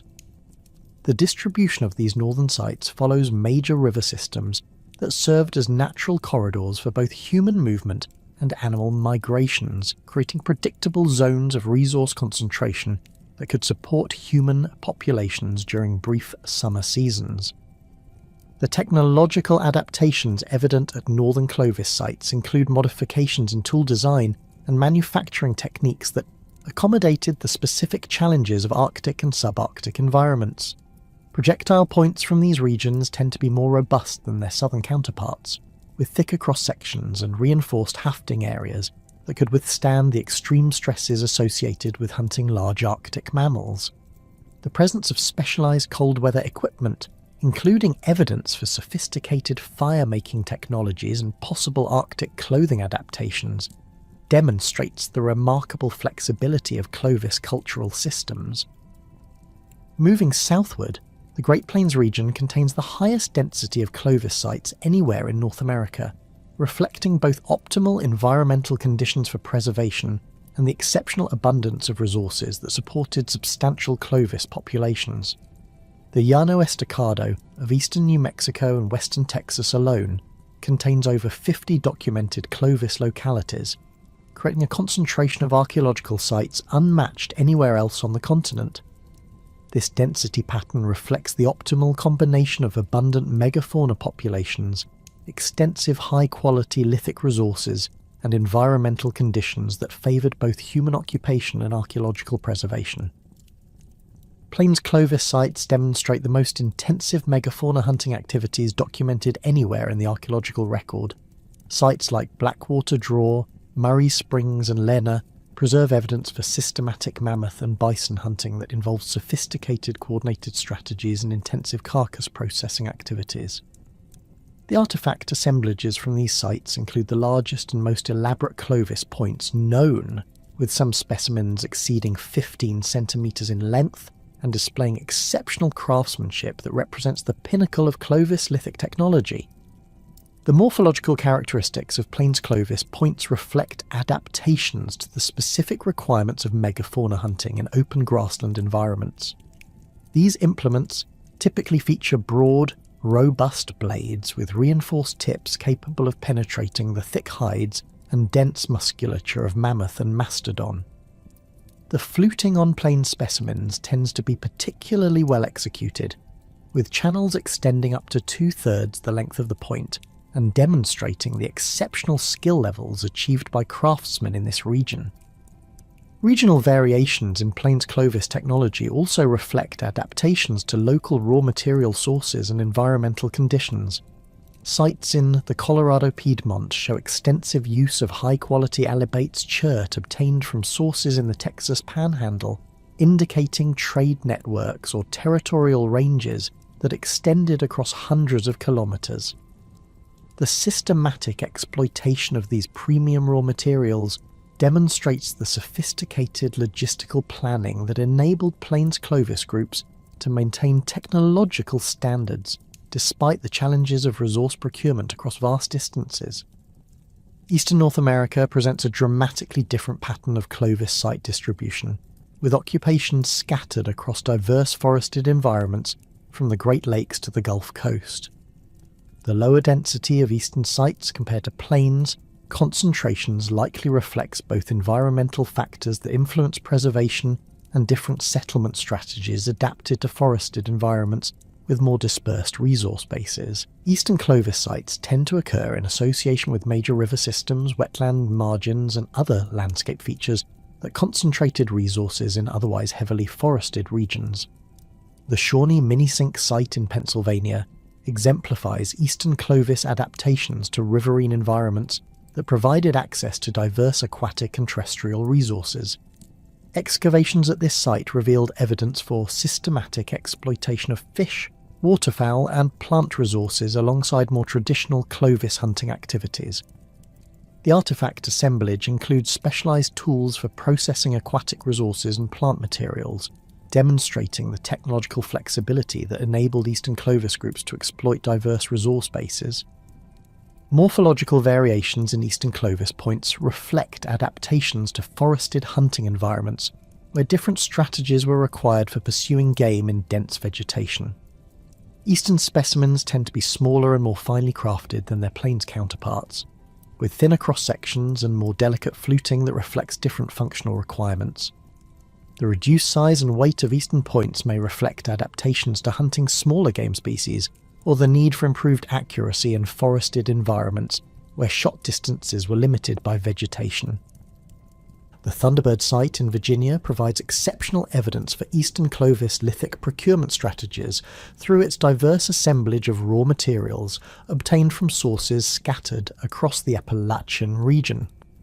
Chemical sourcing studies reveal that toolmakers at this site utilized materials from at least 8 different geological sources, located across a region spanning 400 kilometers. This pattern indicates either extensive territorial ranges or sophisticated exchange networks that provided access to high-quality lithic materials, despite the challenges of transport through heavily forested terrain. Southeastern Clovis sites reveal adaptations to warm, humid environments that supported different plant and animal communities than those found in northern regions. Sites like Page-Ladson in Florida preserve evidence for Clovis occupation in association with mastodon, remains in underwater contexts that provide exceptional preservation of organic materials. These sites demonstrate that Clovis groups successfully adapted their technologies and subsistence strategies to subtropical environments while maintaining the distinctive cultural characteristics that define the tradition.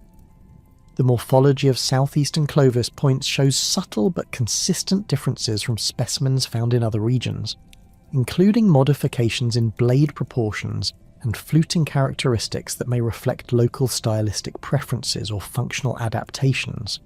Southeastern points often feature more pronounced basal concavity and distinctive edge beveling that creates asymmetrical cross-sections. These modifications may represent regional traditions that developed within the broader Clovis technological framework, while maintaining overall consistency with continental patterns.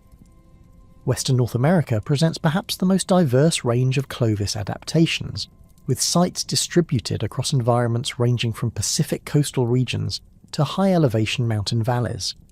The complex topography and diverse environmental zones of the western regions created opportunities for specialized adaptations, while presenting challenges for maintaining cultural connections across fragmented landscapes. Western Clovis sites often occur in association with distinctive geological features that provided access to high-quality lithic resources or strategic advantages for hunting activities. The East Wenatchee site in Washington state demonstrates Western Clovis adaptations to mountainous environments through its remarkable cache of tools manufactured from exotic materials obtained from sources scattered across the Pacific Northwest.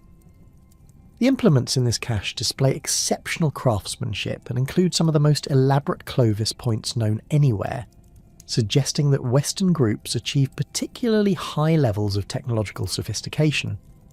The investment of labour required to produce such exceptional tools indicates that Western Clovis groups allocated substantial time and resources to technological activities.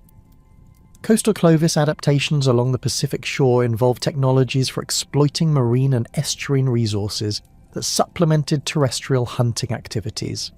Sites on the Channel Islands off California preserve evidence for early maritime adaptations that included sophisticated watercraft technology and systematic exploitation of marine mammals.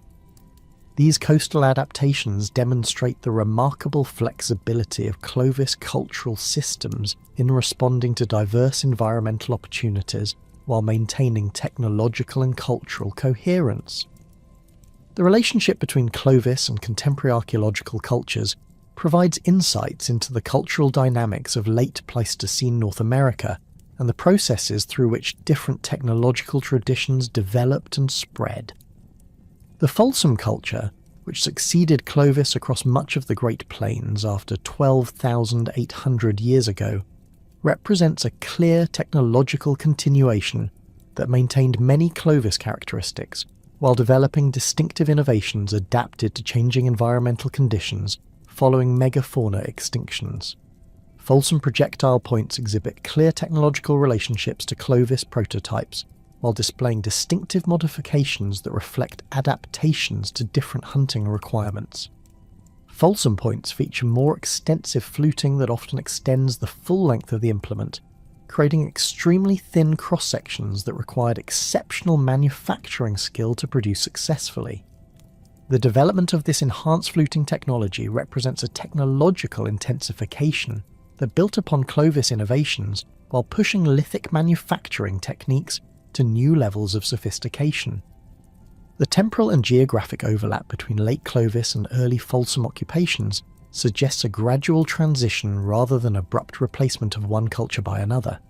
Sites in the southwestern United States preserve stratigraphic sequences that document this transition through gradual modifications in point morphology and manufacturing techniques. The continuity evident in these sequences indicates that Folsom technology developed from Clovis antecedents through evolutionary processes rather than representing an entirely separate cultural tradition. Contemporary cultures in other regions show varying degrees of relationship to Clovis technological traditions, reflecting the complex cultural dynamics of late Pleistocene North America. The Gainey culture of the Great Lakes region exhibits clear Clovis affinities in projectile point technology, while displaying distinctive regional characteristics in other tool categories. Gainey points feature Clovis-style fluting and overall morphology, but tend to be manufactured from different raw materials and show subtle variations in proportional relationships. The redstone culture of the Arctic and subarctic regions represents another contemporary tradition that shares certain characteristics with Clovis, while maintaining distinctive regional features. Redstone points exhibit fluting similar to Clovis specimens, but feature different basal configurations and proportional relationships that reflect adaptations to northern environments and hunting requirements. The relationship between redstone and Clovis traditions remains unclear, with some researchers arguing for direct derivation while others propose independent development of similar technologies. Site preservation issues significantly influence our understanding of Clovis geographic distribution and create biases that affect interpretations of settlement patterns and population densities. The archaeological visibility of Clovis occupations varies dramatically across different environmental zones, with preservation conditions in some regions providing excellent opportunities for site discovery, while other areas offer limited potential for archaeological detection of ancient occupations. Arid and semi-arid regions of the American Southwest provide optimal preservation conditions for Clovis sites through low precipitation levels that minimize chemical weathering and erosion processes that could destroy archaeological deposits. The alkaline soils characteristic of these regions also favour preservation of bone and other organic materials that provide crucial evidence for Clovis subsistence activities and technological practices.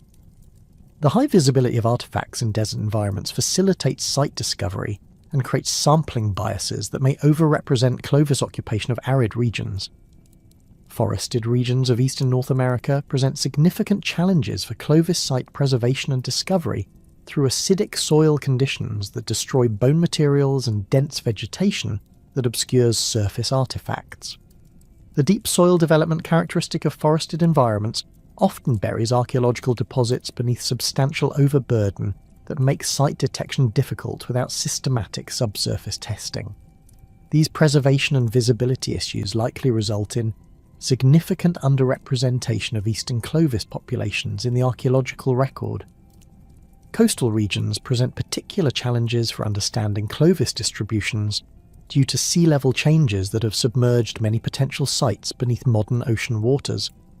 The 120-metre sea level rise that occurred following the end of the Pleistocene placed vast areas of former coastline beneath the continental shelves, removing potential Clovis sites from archaeological accessibility.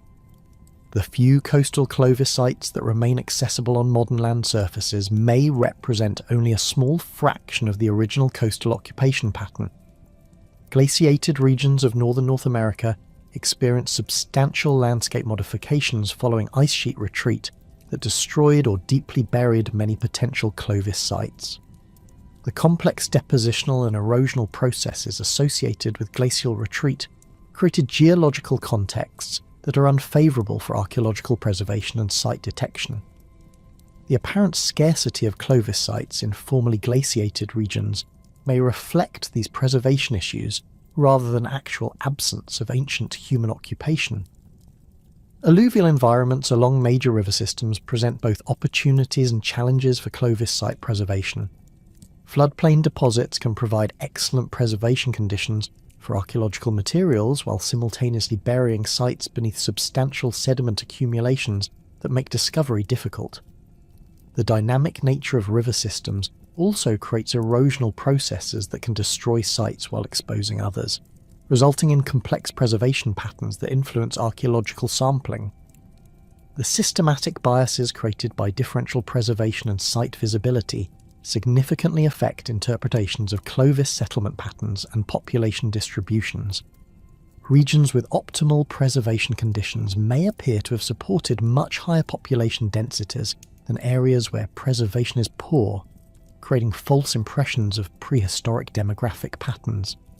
These biases must be considered when interpreting the geographic distribution of Clovis sites and drawing conclusions about settlement preferences and population densities. Recent advances in archaeological survey techniques and site detection methods are beginning to address some of these preservation and visibility issues through systematic approaches that can identify buried sites and recognise archaeological deposits in challenging environmental contexts. Remote sensing technologies, geophysical survey methods, and systematic subsurface testing programs are revealing Clovis sites in regions where traditional survey approaches had failed to detect ancient occupations. The application of these advanced techniques is gradually filling gaps in our understanding of Clovis geographic distribution, while revealing the true extent of regional variations in settlement patterns and technological adaptations. As more sites are discovered and investigated using modern archaeological methods, our understanding of Clovis cultural geography continues to evolve, revealing increasingly complex patterns of adaptation and regional variation across the North American continent. The remarkable geographic distribution and regional adaptations that characterize Clovis culture across North America would face their ultimate test during one of the most dramatic climatic episodes in Earth's recent history. Beginning approximately 12,900 years ago, a sudden and severe cooling event known as the Younger Dryas transformed the environmental conditions that had supported Clovis populations for nearly 6 centuries. This climatic reversal, lasting until approximately 11,700 years ago, brought glacial conditions back to much of northern North America, just as the continent appeared to be emerging from the grip of the last ice age. The environmental challenges posed by this climatic catastrophe would fundamentally alter the trajectory of human cultural development across the Americas. The onset of the Younger Dryas occurred with startling rapidity, with paleoclimatic evidence indicating that average temperatures dropped by 8 to 15 degrees Celsius across much of North America within the span of just a few decades. Ice core data from Greenland reveals that this transition happened so quickly that individual annual layers preserved the progression from warm to cold conditions, suggesting that the climate system crossed a critical threshold that triggered rapid reorganization of atmospheric and oceanic circulation patterns. The speed of this transition would have presented unprecedented challenges for human populations that had adapted their settlement patterns and subsistence strategies to the relatively stable warming trend that had characterized the preceding millennium. The geographic extent of Younger Dryas cooling encompassed virtually the entire North American continent, though the magnitude of temperature depression varied significantly across different regions. The most severe impacts occurred in the northern and eastern portions of the continent, where advancing ice sheets and permafrost expansion created conditions comparable to those that had existed during the height of the last glacial maximum.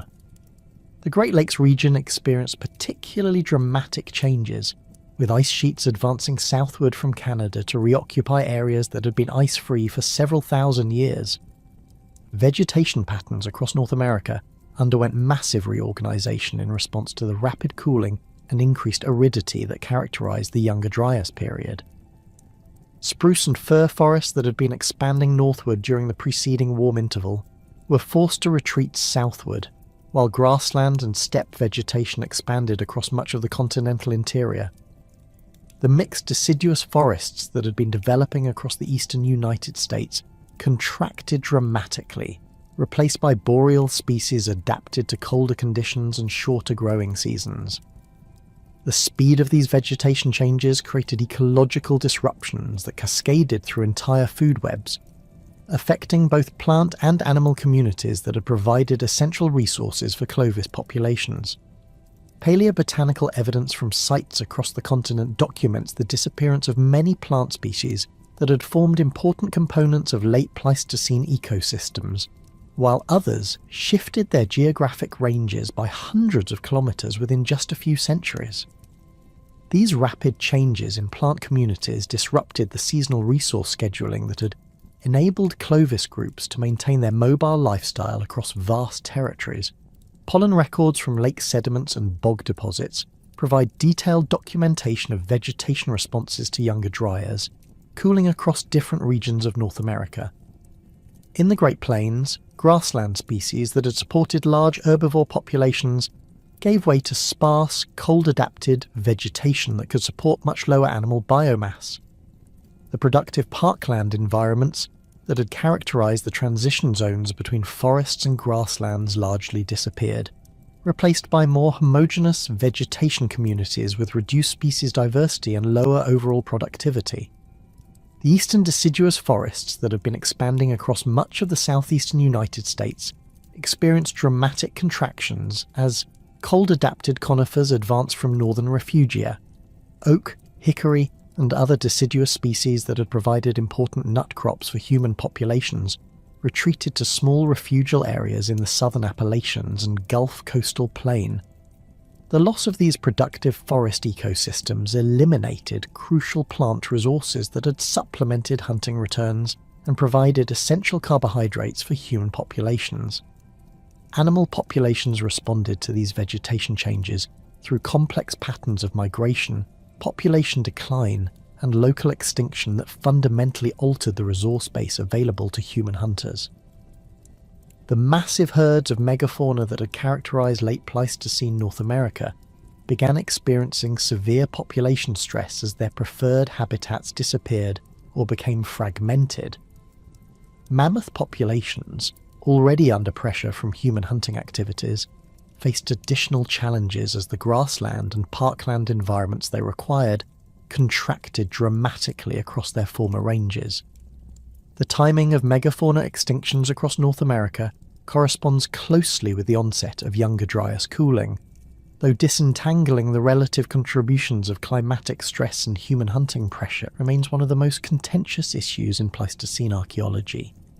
Radiocarbon dates from the latest mammoth remains indicate that most populations disappeared between 12,900 and 12,400 years ago, coinciding precisely with the initial cooling phase of the Younger Dryas. Mastodon populations persisted somewhat longer in eastern North America, with the latest reliable dates extending to approximately 12,000 years ago in the Great Lakes region. Ground sloth populations also experienced severe declines during the early Younger Dryas, with most species disappearing from the fossil record by 12,500 years ago. These large herbivores, which have been important prey species for some Clovis groups, appear to have been particularly vulnerable to the combined effects of habitat loss and human predation. The disappearance of ground sloths from their former ranges eliminated a significant protein source that had been available to human populations in many regions. Large predator populations faced cascading effects as their prey species declined or disappeared entirely. Short-faced bears, saber-toothed cats, and dire wolves all experienced population crashes during the early Younger Dryas as the megafauna communities that had supported them collapsed. The elimination of these large predators reduced competition for remaining prey species, but also removed scavenging opportunities that may have provided supplementary resources for human populations. Smaller mammal populations showed more complex responses to Younger Dryas environmental changes, with some species benefiting from reduced competition while others suffered from habitat loss. Caribou and elk populations may have initially increased as their preferred cold-adapted habitats expanded, though these gains were likely temporary as overall ecosystem productivity declined. Bison populations appear to have maintained viable numbers in some regions, particularly in the Great Plains, where grassland habitats persisted despite overall cooling trends. Bird populations experienced dramatic shifts in distribution and abundance as their preferred habitats underwent rapid transformation. Waterfowl species that had utilised the extensive wetland systems of late Pleistocene North America faced challenges as many water bodies froze for extended periods or dried up entirely due to increased aridity. Migratory bird populations that had provided seasonal protein sources for human groups experienced disrupted migration patterns as traditional stopover sites became unavailable. The proposed extraterrestrial impact hypothesis has emerged as one of the most controversial explanations for the rapid onset of Younger Dryas cooling and associated environmental changes. This hypothesis suggests that a cosmic impact event, possibly involving multiple airbursts or surface impacts from a fragmented comet, occurred approximately 12,900 years ago and triggered the climatic cooling that characterized the Younger Dryas period. Proponents argue that such an impact could explain both the rapid onset of cooling and the apparent synchroneity of megafauna extinctions across North America. Evidence cited in support of the impact hypothesis includes the presence of microscopic diamonds, magnetic spherules, and other exotic materials in sedimentary layers dating to the Younger Dryas boundary at sites across North America and Europe. These materials, according to impact proponents, represent the signature of high-temperature, high-pressure processes that could only result from cosmic impact events. The geographic distribution of these materials suggests that the proposed impact may have involved multiple fragments that struck across a wide area of the North American continent. Supporters of the impact hypothesis argue that such an event could have triggered massive wildfires across North America, as evidenced by widespread charcoal deposits and soot layers found in Younger Dryas boundary sediments. These fires would have destroyed vast areas of vegetation and released enormous quantities of smoke and particulates into the atmosphere, potentially blocking solar radiation and triggering rapid cooling. The scale of burning suggested by the charcoal evidence exceeds anything that could be explained by normal wildfire patterns, according to impact advocates. The timing of the proposed impact coincides closely with the disappearance of Clovis culture from the archaeological record, leading some researchers to suggest that the impact event may have directly affected human populations through environmental devastation and resource depletion. The rapid abandonment of many Clovis sites and the apparent discontinuity between Clovis and subsequent archaeological cultures has been interpreted as evidence for population crashes or cultural disruption resulting from impact-related environmental changes. Critics of the impact hypothesis have raised numerous objections to both the evidence and the proposed mechanisms for triggering Younger Dryas cooling. Alternative explanations for the exotic materials found in boundary sediments include terrestrial sources such as volcanic eruptions, wildfires, and normal cosmic dust accumulation. The microscopic diamonds cited as impact evidence have been found to occur naturally in many geological contexts, and may not require impact processes for their formation. The geographic distribution of proposed impact evidence shows significant inconsistencies that challenge the cosmic impact interpretation. Many sites that should contain impact signatures if the hypothesis were correct show no evidence for exotic materials or unusual environmental changes at the Younger Dryas boundary. The absence of impact evidence at these locations suggests that alternative explanations may be more appropriate for understanding the observed patterns. Alternative mechanisms for triggering Younger Dryas cooling focus primarily on changes in ocean circulation patterns that could have disrupted the transport of warm water to high latitudes. The collapse of the Atlantic meridional overturning circulation, which transports warm surface water northward and returns cold deep water southward, could have triggered rapid cooling across the North Atlantic region. This circulation system is known to be sensitive to fresh water inputs that can disrupt the density differences that drive deep water formation. Massive freshwater releases from glacial Lake Agassiz which covered much of central Canada during the late Pleistocene, may have provided the trigger for circulation collapse and subsequent cooling. As climate warmed during the late Pleistocene, this enormous glacial lake accumulated vast quantities of meltwater that were periodically released into the ocean through different drainage routes. A particularly large release of fresh water into the North Atlantic approximately 12,900 years ago could have disrupted ocean circulation and triggered the Younger Dryas cooling event. Evidence for massive freshwater releases includes sedimentological indicators of catastrophic flooding along the drainage routes that connected Lake Agassiz to the Atlantic Ocean. The channeled scablands of eastern Washington preserve dramatic evidence for enormous floods that carved deep channels through solid bedrock, demonstrating the scale of water releases that occurred during glacial lake drainage events. Similar evidence exists for major flooding along the St. Lawrence River Valley, which served as another drainage route for Lake Agassiz.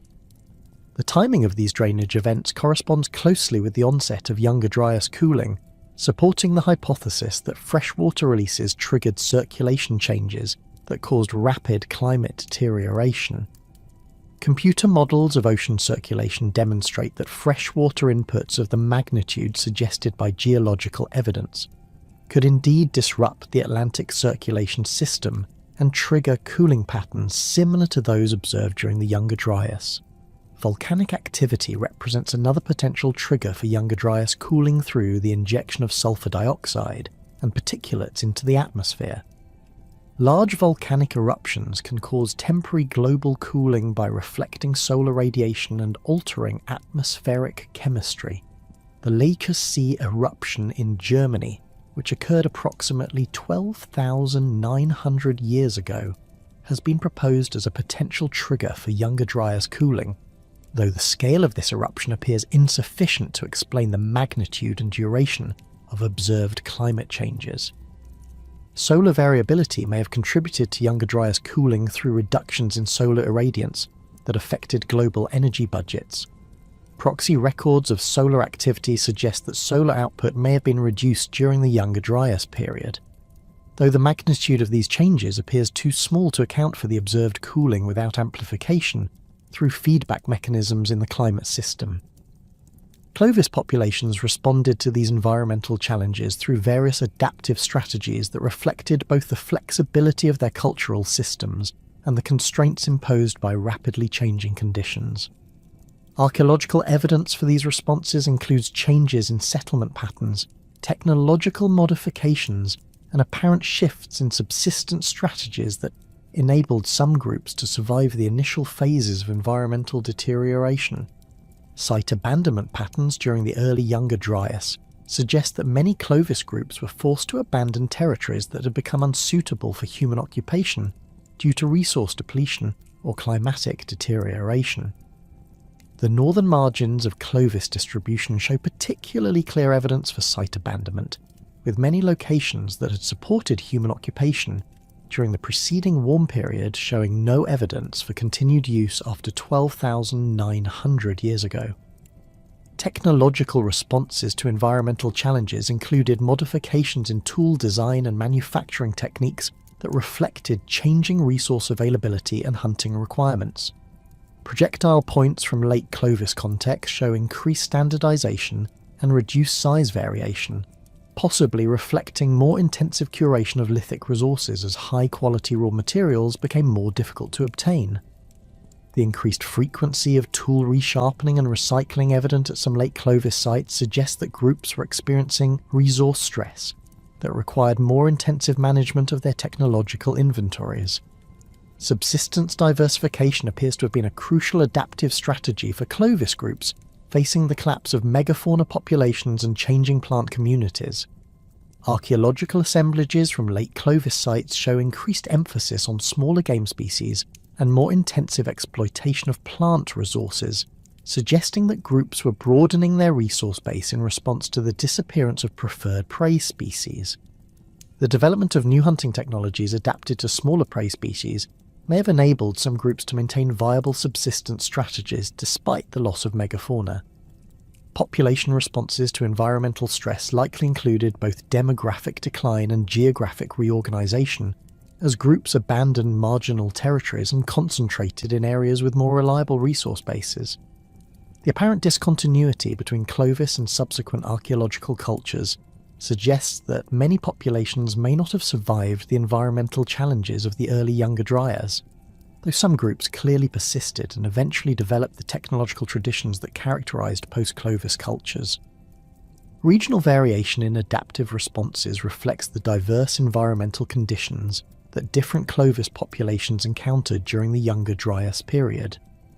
Groups in southern regions may have experienced less severe environmental stress and been able to maintain more traditional subsistence strategies, while northern populations faced more dramatic changes that required fundamental reorganisation of their cultural systems.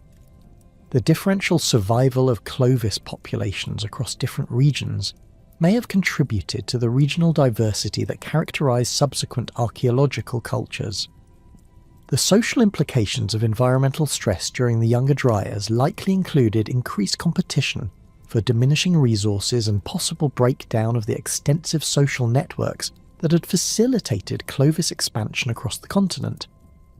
The territorial ranges that had enabled Clovis groups to maintain access to diverse resources and high-quality raw materials may have become unsustainable as environmental conditions deteriorated and population densities increased in remaining viable territories.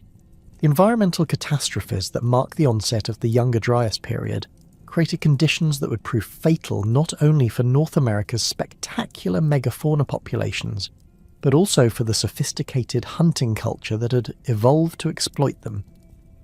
Between approximately 12,900 and 12,400 years ago, the continent witnessed the most dramatic episode of large mammal extinctions in its geological history, with over 35 genera of megafauna disappearing forever from ecosystems that had supported them for millions of years.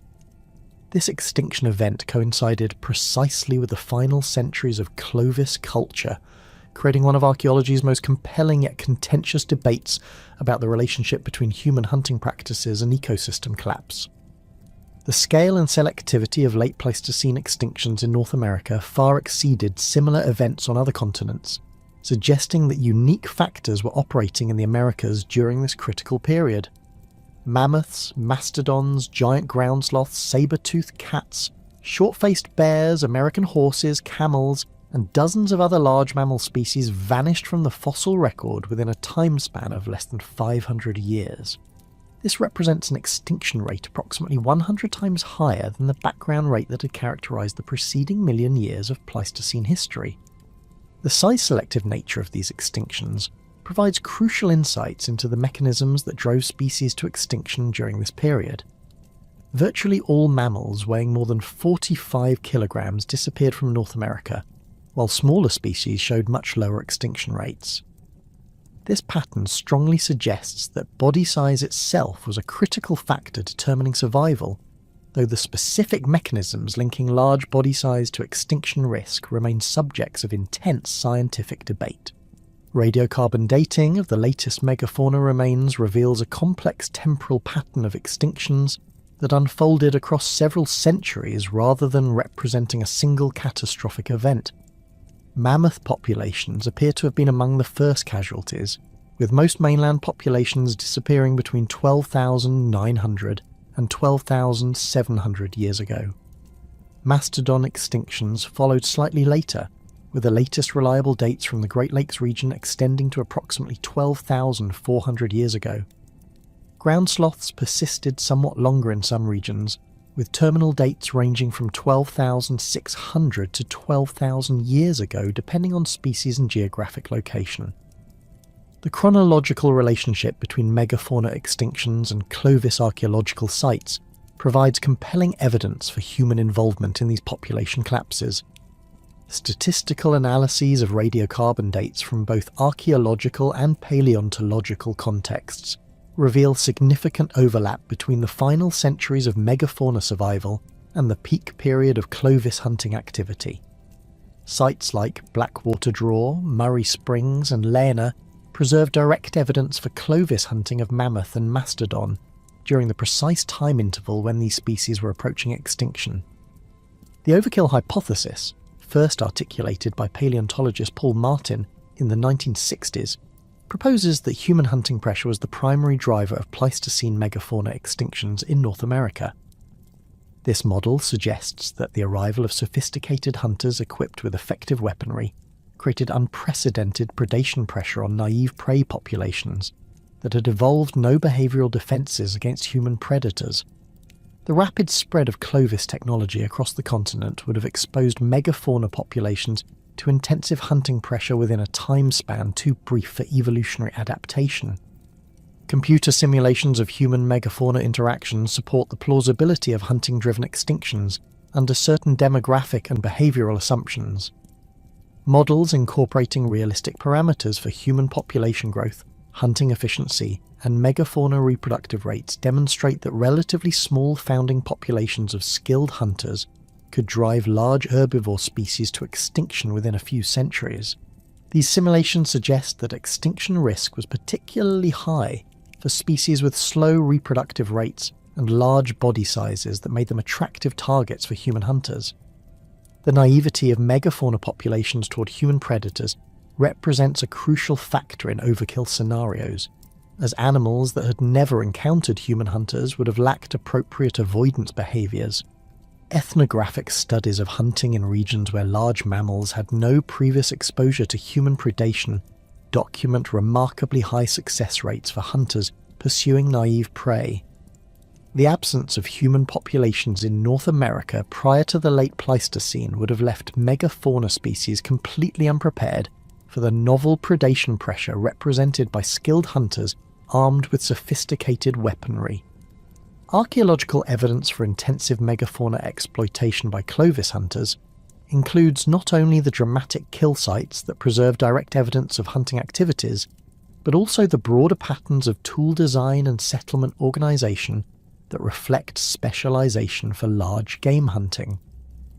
The robust construction and large size of Clovis projectile points clearly indicate their optimization for hunting massive prey, while the geographic distribution of Clovis sites corresponds closely with areas that supported high megafauna densities during the late Pleistocene.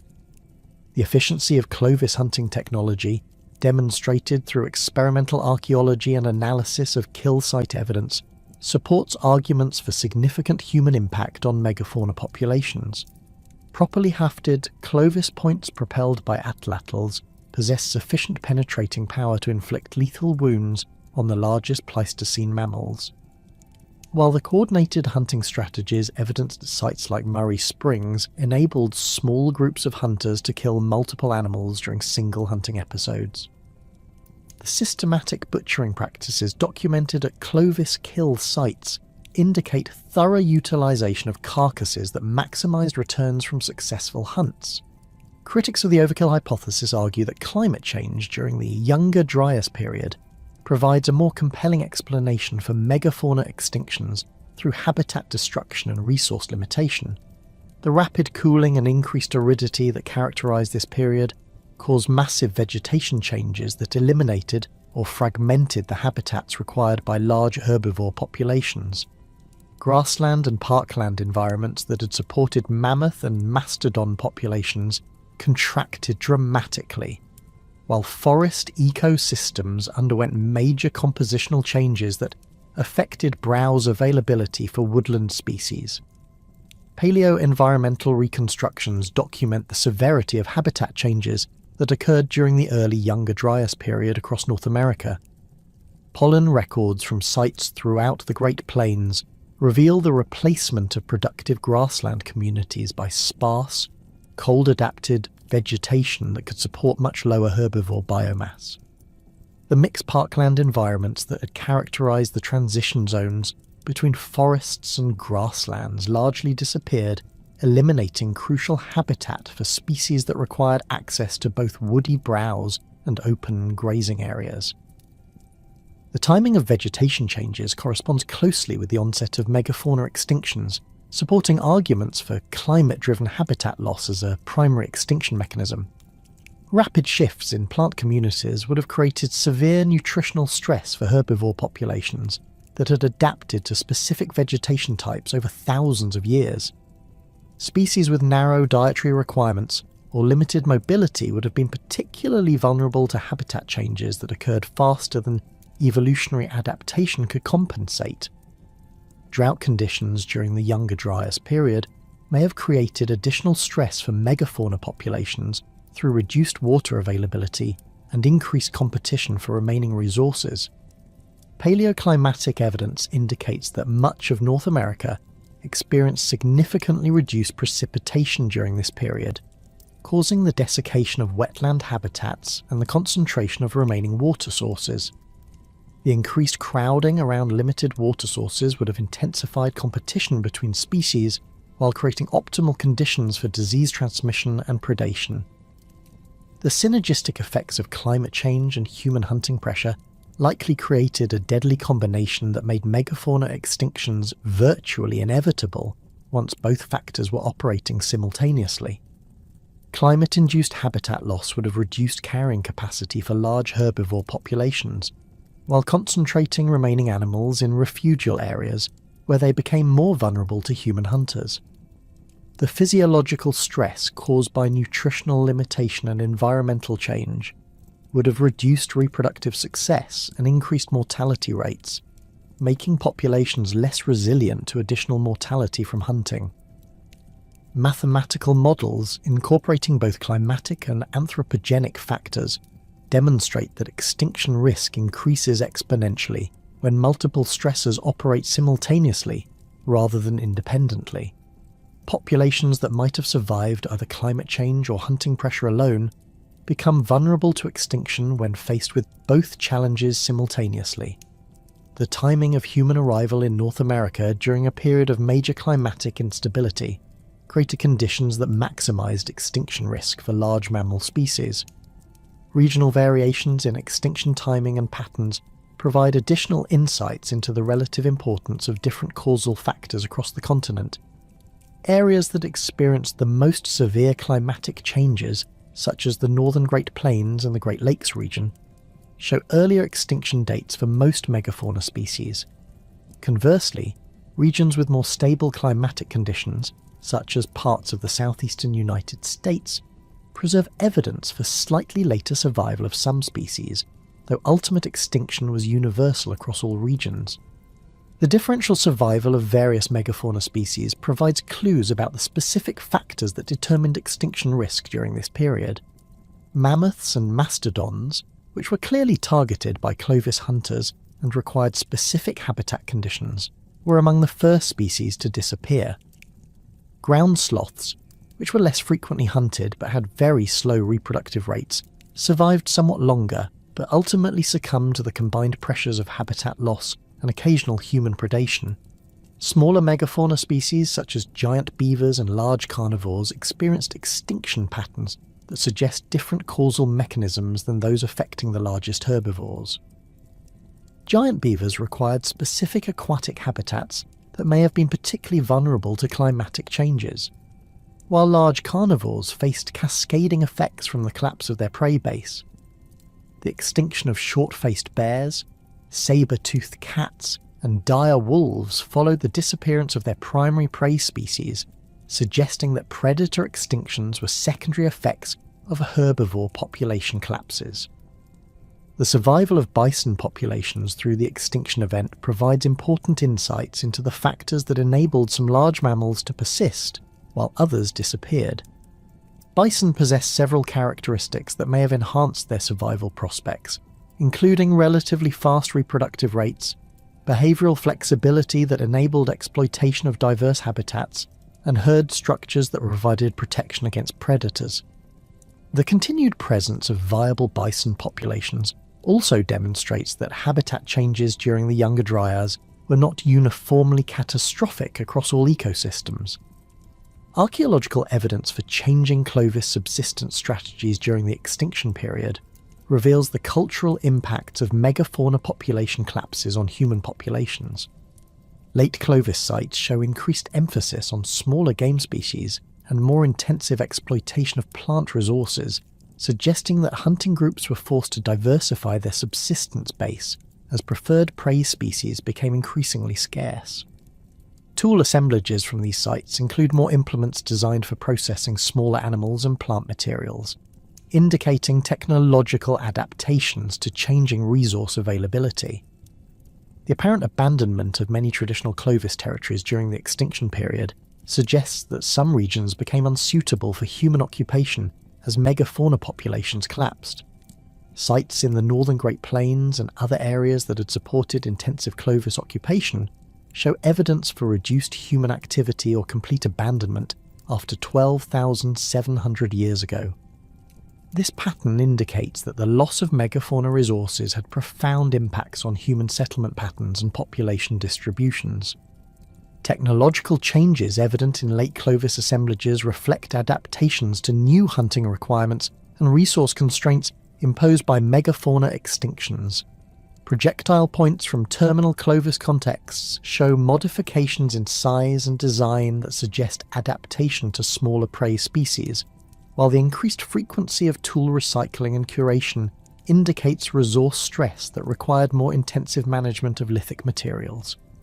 The development of new tool types specialized for processing smaller animals and plant resources demonstrates the technological flexibility that enabled some Clovis groups to survive the transition period. The social implications of megafauna extinctions for Clovis populations likely included the breakdown of traditional social networks and territorial arrangements that had been based on predictable megafauna resources. The extensive mobility patterns and large territorial ranges that had characterized Clovis settlement systems became unsustainable as the resource base that supported them disappeared. Groups were forced to reorganize their social and economic systems around more localized and diverse resource bases that required different organizational strategies. Population responses to resource stress during the extinction period probably included both demographic decline and geographic reorganization as human groups adapted to new environmental conditions. Archaeological evidence suggests that overall human population densities decreased significantly during the terminal Clovis period, though some regions may have experienced population increases as groups concentrated in areas with more reliable resources. The apparent cultural discontinuity between Clovis and subsequent archaeological traditions suggests that many populations did not survive the transition period intact. The emergence of post-Clovis archaeological cultures represents the successful adaptation of some human populations to post-extinction environments that lacked the megafauna resources that had supported their predecessors. Folsom culture, which succeeded Clovis across much of the Great Plains after 12,800 years ago, developed specialized technologies for hunting the surviving bison populations while abandoning the megafauna hunting strategies that had defined Clovis culture. Other regional traditions that emerged during this period show similar patterns of technological and subsistence reorganization adapted to new environmental conditions. The long-term ecological consequences of Pleistocene megafauna extinctions extended far beyond the immediate loss of large mammal species to include fundamental changes in vegetation structure, nutrient cycling, and ecosystem dynamics across North America. The disappearance of large herbivores that had shaped plant communities through grazing, browsing, and trampling activities allowed vegetation to develop in new directions that created the ecosystems encountered by later human populations. Fire regimes, soil development, and plant succession patterns all changed in response to the absence of megafauna influence. Seed dispersal networks that had depended on large mammals for transport of fruits and seeds were disrupted by extinctions, leading to changes in plant community composition and distribution patterns. Many large seeded plants that had co-evolved with megafauna dispersers became extinct or experienced severe range contractions following the loss of their animal partners. These cascading effects of megafauna extinctions continue to influence ecosystem development for thousands of years after the initial species losses. The debate over extinction mechanisms continues to generate new research and analytical approaches that refine our understanding of this critical period in North American prehistory.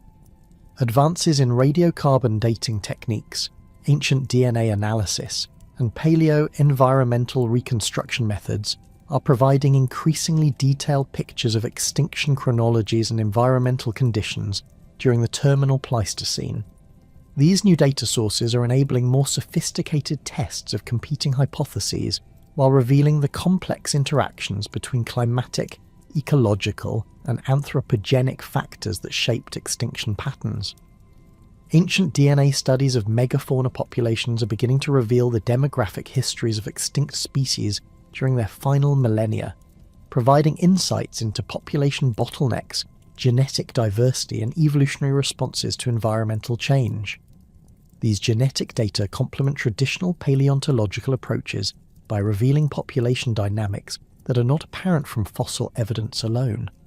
The integration of genetic and archaeological evidence is creating more comprehensive models of human megafauna interactions during the extinction period. Isotopic analyses of megafauna remains are providing detailed information about dietary changes and habitat use patterns during the approach to extinction, revealing how species responded to environmental changes and resource limitation. These studies document shifts in feeding behaviour and habitat selection that reflect the environmental stresses that contributed to population declines. The comparison of isotopic signatures from different time periods allows researchers to track the progression of environmental changes and their impacts on animal behaviour. The development of more sophisticated climate models is improving our understanding of the environmental changes that occurred during the Younger Dryas period and their potential impacts on megafauna populations. These models incorporate detailed paleo-environmental data to reconstruct temperature, precipitation, and vegetation patterns with unprecedented spatial and temporal resolution. The ability to model past environmental conditions more accurately enables better assessment of the relative importance of climatic versus anthropogenic factors in driving extinctions. The collapse of North America's megafauna populations and the environmental upheavals of the Younger Dryas period created unprecedented challenges that fundamentally transformed human societies across the continent. As mammoth herds vanished from the grasslands and mastodon populations disappeared from eastern forests, the sophisticated hunting cultures that had depended on these massive prey animals faced an existential crisis that demanded rapid cultural adaptation or extinction. The archaeological record reveals that while some populations failed to survive this transition, others developed innovative technologies and subsistence strategies that not only ensured survival, but established the foundation for thousands of years of subsequent cultural development across North America. The emergence of Folsom culture across the Great Plains after 12,800 years ago represents the most thoroughly documented example of successful post-Clovis adaptation. Folsom groups developed projectile point technology that surpassed even Clovis innovations in terms of manufacturing sophistication and functional effectiveness. Folsom points feature fluting that extends nearly the full length of the implement, creating extremely thin cross-sections that required extraordinary skill to produce successfully. Archaeological experiments demonstrate that fewer than 1 in 10 attempts at Folsom point manufacture results in a successful finished product, even when conducted by highly skilled modern knappers with extensive experience in prehistoric technologies. The technological demands of Folsom point production necessitated fundamental changes in lithic procurement and manufacturing strategies compared to their Clovis predecessors. Folsom knappers required access to extremely high-quality raw materials with perfect homogeneity and predictable fracture properties. The slightest flaw or inclusion in the stone could cause catastrophic failure during the delicate fluting process, making material selection even more critical than it had been for Clovis toolmakers. This requirement led to increased emphasis on long-distance procurement of premium lithic resources, with some Folsom groups transporting materials across distances exceeding 500 kilometers. The Lindemeyer site in Colorado exemplifies the sophisticated organizational systems that Folsom groups developed to support their demanding technological requirements. Excavations at this site revealed extensive workshops where skilled artisans produced large quantities of Folsom points, using materials obtained from sources scattered across the Rocky Mountain region. The spatial organisation of these workshops indicates systematic division of labour, with discrete areas designated for different stages of the manufacturing process. Novice knappers appear to have practiced basic techniques in peripheral areas, while master craftsmen worked with the highest quality materials in central workshop zones. Folsom hunting strategies represented a complete reorganisation of subsistence practices adapted to the post-megafauna environment. With mammoth and mastodon populations extinct, Folsom groups focused their efforts on the surviving bison herds that continue to roam the Great Plains in substantial numbers. However, these bison were significantly smaller than their Pleistocene predecessors and possessed different behavioural characteristics that required modified hunting approaches. Folsom hunters developed sophisticated drive techniques that involved herding bison into natural or constructed traps where entire herds could be killed during coordinated communal hunts. The Olson Chubbuck site in Colorado preserves exceptional evidence for Folsom bison hunting strategies through its preservation of nearly 200 bison skeletons in anatomical positions that reveal the dynamics of a successful drive hunt. Archaeological analysis indicates that hunters positioned themselves at strategic locations around a natural arroyo and systematically drove a bison herd into this trap during late spring when the animals were in optimal condition. The systematic butchering patterns evident at the site demonstrate sophisticated understanding of bison anatomy and efficient processing techniques that maximised meat yields while minimising labour investment. Seasonal mobility patterns among Folsom groups reflected adaptations to the more predictable but geographically restricted movements of post-Pleistocene bison herds. Unlike the continent-spanning territories that had characterised Clovis populations, Folsom groups operated within more circumscribed regional territories that followed the seasonal migrations of their primary prey species. These territories typically encompassed areas of several thousand square kilometres that included both summer and winter bison ranges, along with the lithic sources necessary for tool manufacture. The technological innovations that enabled Folsom's success extended beyond projectile points to include specialised tools for bison processing and hide preparation. End scrapers from Folsom sites show distinctive morphological characteristics that reflect adaptations to processing the thicker, more durable hides of post-Pleistocene bison. These implements feature steeper edge angles and more robust construction than their Clovis counterparts, modifications that provided the durability necessary for intensive hideworking activities. The systematic production of these specialised tools indicates that hide processing had become a crucial component of Folsom economic systems. Contemporaneous with Folsom developments in the plains, other regions of North America witnessed the emergence of distinct post-Clovis traditions that reflected local environmental conditions and available resources. The Dalton culture, which appeared across much of the southeastern United States between 12,500 and 11,500 years ago, developed technological and subsistence strategies adapted to the diverse forest environments that characterized this region following Younger Dryas climatic changes. Dalton groups exploited a broad range of plant and animal resources while maintaining some technological connections to their Clovis predecessors. Dalton projectile points exhibit morphological characteristics that clearly derive from Clovis prototypes, while displaying distinctive modifications that reflect changing functional requirements. These points typically feature serrated edges and beveled bases that enhance cutting efficiency while providing secure hafting capabilities.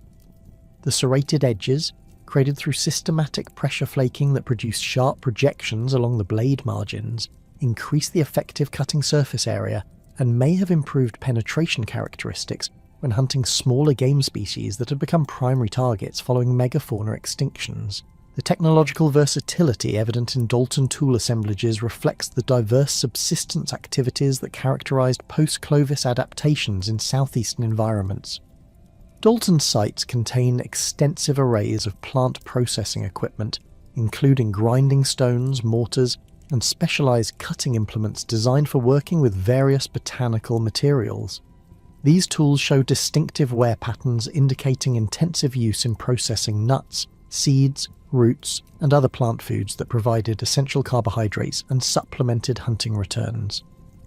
The systematic investment in plant processing technology demonstrates the crucial role that botanical resources played in post-Clovis subsistence strategies. Dalton settlement patterns reveal organisational systems that balance mobility requirements with the need to exploit seasonally available resources across diverse southeastern landscapes. Base camps were typically established in river valleys or other locations that provided access to multiple resource zones while offering reliable water sources and materials for tool manufacture. These central locations served as staging areas for specialised task groups that exploited specific resources such as nut groves, quarry sites, or seasonal hunting areas before returning to share their proceeds with the larger community. The Brand site in Arkansas exemplifies the complex settlement systems that Dalton groups developed to exploit southeastern environments effectively. This site preserves evidence for repeated occupations over several centuries, with each occupation representing different seasonal activities and resource exploitation strategies. Spring occupations focused on fish runs and early plant foods.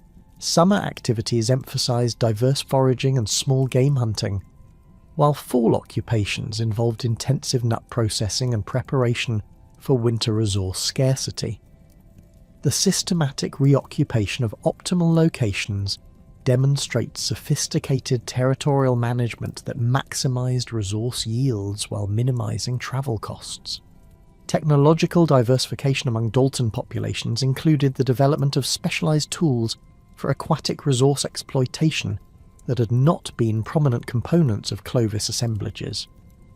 Fish hooks manufactured from bone and antler materials appear in Dalton contexts, along with specialized processing tools for working with aquatic species. These innovations reflect the increased importance of riverine and lacustrine resources in post-megafauna subsistence systems as groups sought to replace the protein that had previously been provided by large terrestrial mammals. The geographic distribution of post-Clovis cultures reveals complex patterns of cultural transmission and local adaptation that created a mosaic of regional traditions across North America. While some regions show clear technological continuities with Clovis predecessors, others display more dramatic cultural discontinuities that suggest population replacement or fundamental reorganization of social systems. The Eastern Great Lakes region witnessed the emergence of several distinct traditions, including Gainey, Barnes, and Crowfield cultures that shared certain technological characteristics while displaying significant regional variations.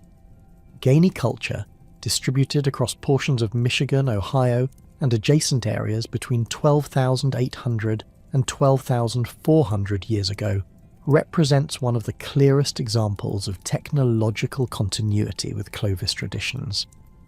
Gainey points exhibit fluting and overall morphological characteristics that closely resemble Clovis prototypes, while displaying subtle modifications that may reflect local stylistic preferences or functional adaptations.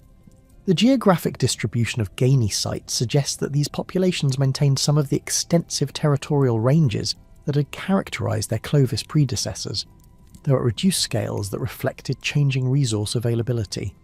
Barnes culture, which succeeded Gainey in some areas of the Great Lakes region, developed projectile point technologies that departed more dramatically from Clovis antecedents, while maintaining certain technological connections.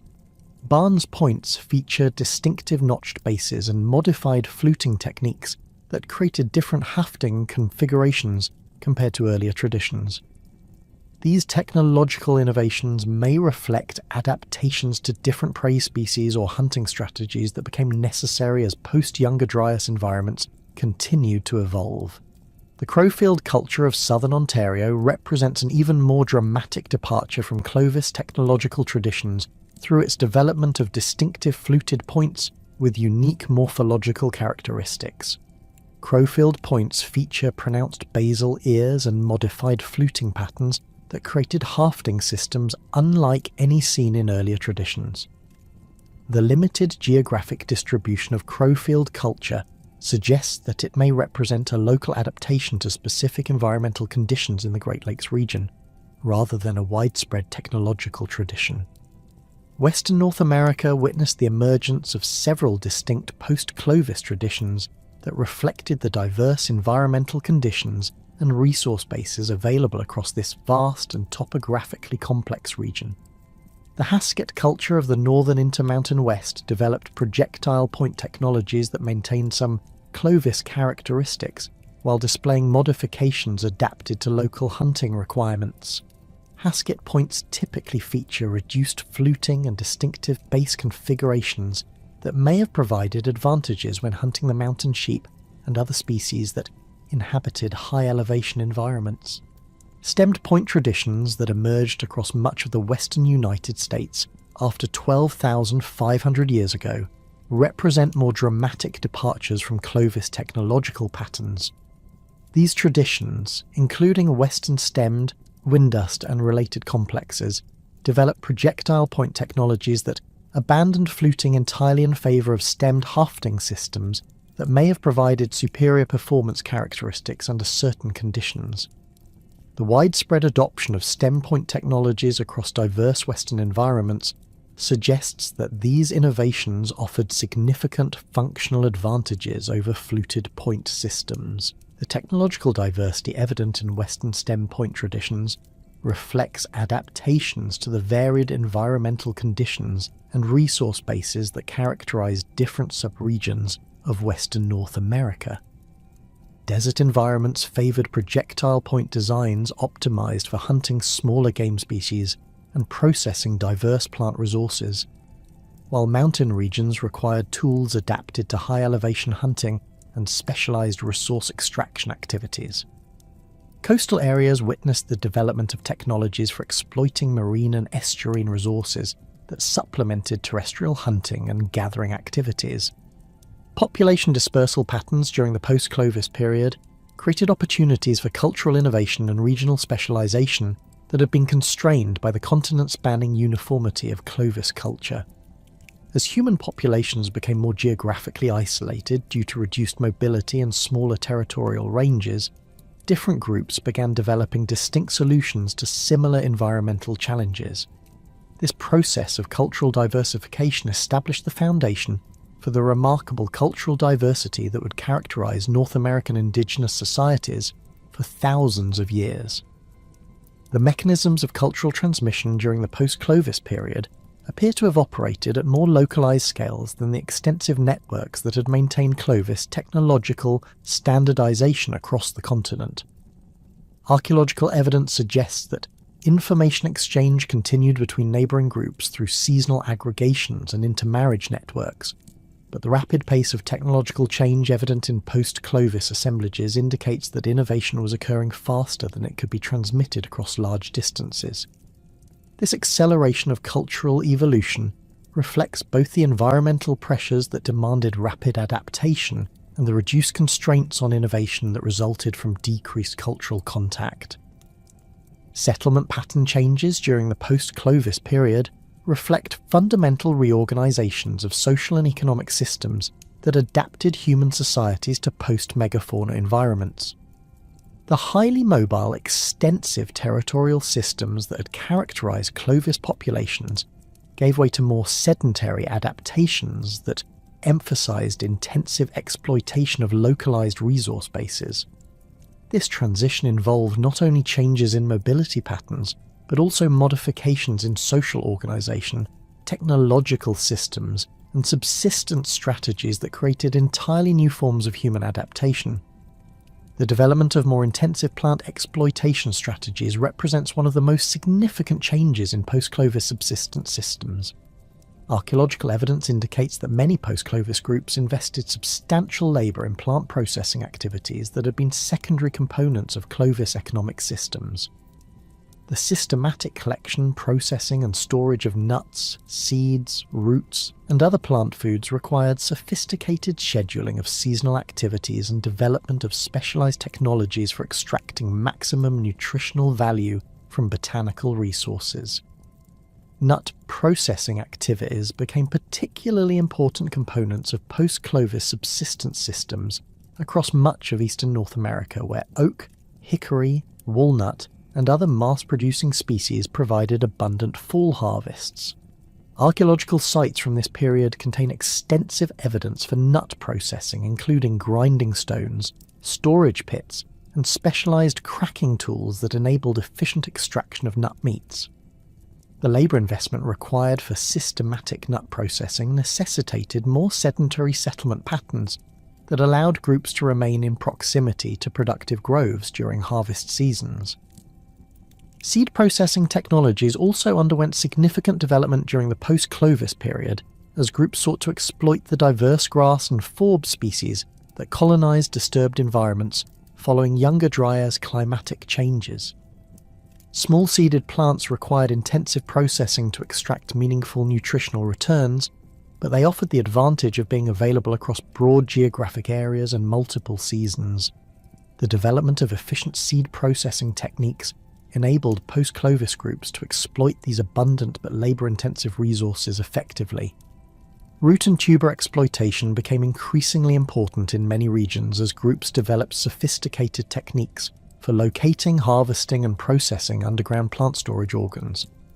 These resources offered reliable carbohydrate sources that could be obtained throughout much of the year, though they required detailed botanical knowledge and specialized digging tools for efficient exploitation. The systematic utilization of root resources contributed to the development of more sedentary settlement patterns as groups established base camps near productive areas. Hunting strategies underwent fundamental reorganizations as post-Clovis groups adapted to prey species that differed dramatically from the megafauna that had supported their predecessors. Small game hunting required different technological approaches and organizational systems than the coordinated megafauna hunts that had characterized Clovis culture. Individual hunters or small groups could effectively pursue deer, rabbits, birds, and other smaller species without the extensive coordination that mammoth hunting had demanded. The development of specialized small game hunting technologies included modifications in projectile point design, trap construction, and processing techniques that maximized returns from smaller prey species. Projectile points became smaller and lighter to provide optimal performance against smaller targets, while trap technologies were developed to capture species that were difficult to hunt with projectiles alone. These technological innovations required detailed knowledge of animal behavior and habitat preferences that enabled hunters to predict and exploit prey movements effectively. Bird hunting became an increasingly important component of post-Clovis subsistence strategies as groups developed techniques for exploiting the diverse avian resources available across North American environments. Waterfowl hunting during migration periods could provide substantial protein resources, while year-round residents offered more predictable, though smaller-scale hunting opportunities. The development of specialized bird hunting technologies, including nets, traps, and modified projectile systems, enabled systematic exploitation of avian resources. Aquatic resource exploitation expanded significantly during the post-Clovis period, as groups recognized the potential of riverine, lacustrine, and coastal environments to provide reliable protein sources. Fish runs during spawning seasons offered opportunities for intensive harvesting that could provide substantial quantities of protein within brief time periods. The development of specialized fishing technologies, including hooks, nets, weirs, and processing tools, enabled systematic exploitation of aquatic resources that supplemented terrestrial hunting returns. Social organization changes during the post-Clovis period reflected the different coordination requirements and resource management challenges that characterized post-megafauna environments. The small, highly mobile bands that had been optimal for megafauna hunting gave way to larger, more sedentary groups that could more effectively exploit diverse local resources through coordinated labor activities. These larger social units required different leadership structures and decision-making processes than their Clovis predecessors. The increased importance of plant processing activities created opportunities for specialized knowledge and skills that may have enhanced the status of individuals with expertise in botanical resources. Unlike megafauna hunting, which had emphasized physical strength and coordination, plant exploitation required detailed environmental knowledge and processing skills that could be developed by individuals regardless of physical capabilities. This diversification of valued skills may have created more egalitarian social structures than those that had characterized hunting-focused Clovis societies. Technological specialization became increasingly important as post-Clovis groups developed diverse tool assemblages adapted to multiple resource exploitation strategies. The production of specialized plant processing equipment, fishing gear, small game hunting tools and other implements required knowledge and skills that exceeded the capabilities of individual craftsmen. This technological complexity encouraged the development of part-time specialists who could produce high-quality implements in exchange for access to resources obtained by other group members. Storage technologies underwent significant development during the post-Clovis period, as groups sought to manage the seasonal availability patterns that characterized their diverse resource bases. The transition from megafauna hunting to more diversified subsistence strategies created an entirely new archaeological landscape that would challenge researchers for generations to come. When the first Clovis points were discovered near Clovis, New Mexico in 1929, archaeologists had no conception of the revolutionary implications these distinctive artifacts would have for understanding the peopling of the Americas. The initial discoveries at Blackwater Draw fundamentally transformed archaeological thinking about the antiquity of human occupation in North America. Edgar Howard's excavations in the 1930s revealed fluted projectile points in direct association with extinct mammoth remains, providing the first unambiguous evidence that humans had coexisted with Pleistocene megafauna on the continent. The stratigraphic integrity of these finds and their association with reliable radiocarbon dates established a chronological framework that pushed back the accepted timeline for human presence in the Americas by thousands of years. The significance of these early discoveries extended beyond simple chronology to encompass fundamental questions about human technological capabilities and adaptive strategies during the late Pleistocene. The sophisticated craftsmanship evident in Clovis projectile points challenged prevailing assumptions about the technological limitations of early hunter-gatherer societies. The precision required for successful fluting and the standardization of tool forms across vast geographic distances suggested levels of cultural organization and technological transmission that exceeded anything previously documented for such early time periods. Subsequent discoveries at sites like Ledna, Murray Springs and Naco confirmed and expanded upon the initial Blackwater Draw findings while revealing the continental scope of Clovis culture. Each new site added crucial details about Clovis technology, subsistence strategies and settlement patterns, while raising new questions about the mechanisms that enabled such rapid and extensive cultural expansion.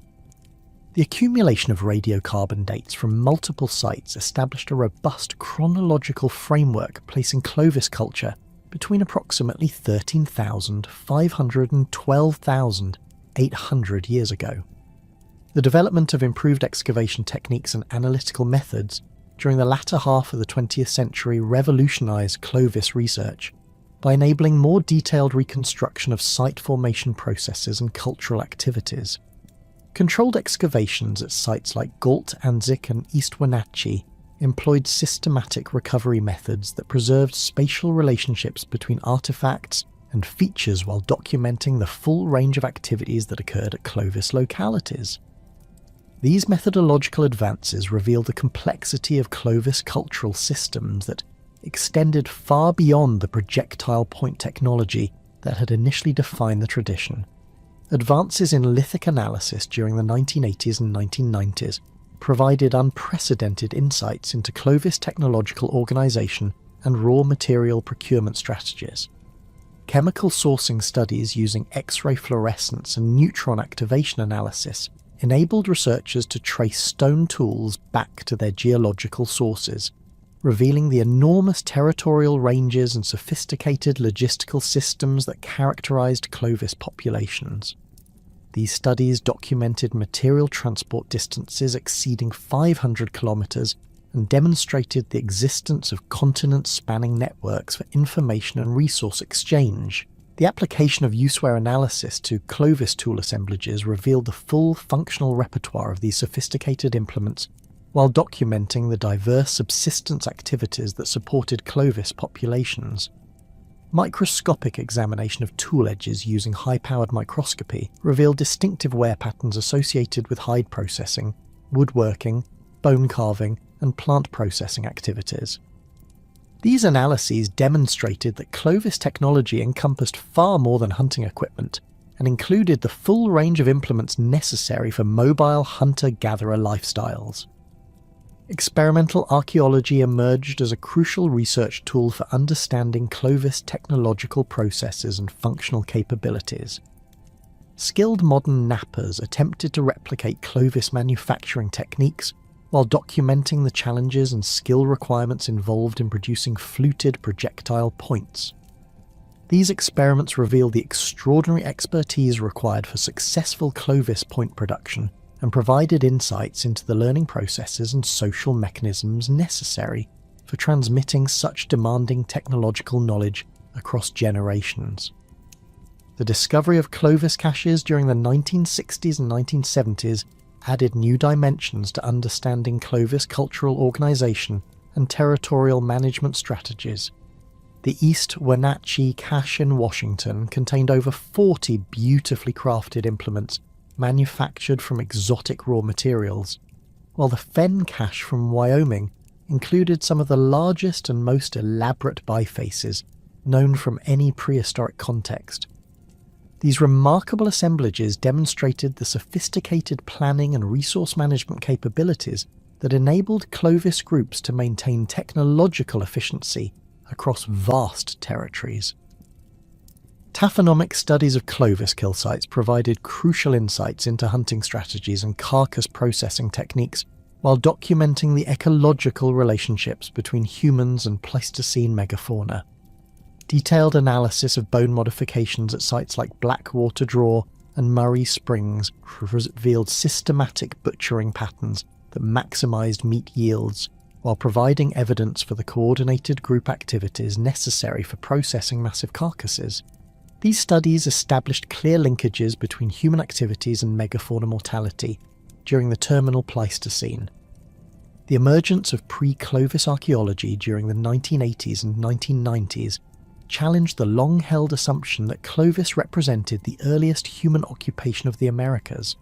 Sites like Monteverde in Chile, Meadowcroft Rock Shelter in Pennsylvania, and Cactus Hill in Virginia produced evidence suggesting human presence before 13,500 years ago, though these claims remained controversial due to questions about stratigraphic integrity and dating reliability.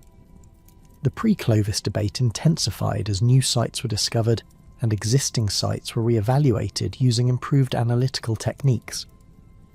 The acceptance of Monteverde as a legitimate pre-Clovis site in 1997 represented a watershed moment in American archaeology that fundamentally altered discussions about the timing and mechanisms of initial human colonization. Tom Dillahay's meticulous excavations and comprehensive documentation of organic artifacts, architectural features, and stratigraphic relationships provided compelling evidence for human occupation at 14,600 years ago. This acceptance forced archaeologists to reconsider models of human migration and cultural development that had been based on Clovis-first assumptions. Subsequent pre-Clovis discoveries at sites like Buttermilk Creek in Texas, Paisley Caves in Oregon, and Page Ladson in Florida have continued to push back the timeline for initial human presence while revealing the technological diversity that characterized pre-Clovis populations.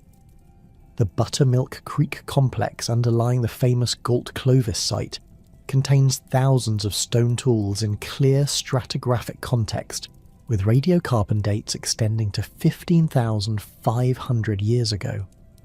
These assemblages demonstrate sophisticated lithic technologies that predate Clovis by over 2,000 years while showing clear technological relationships to later traditions.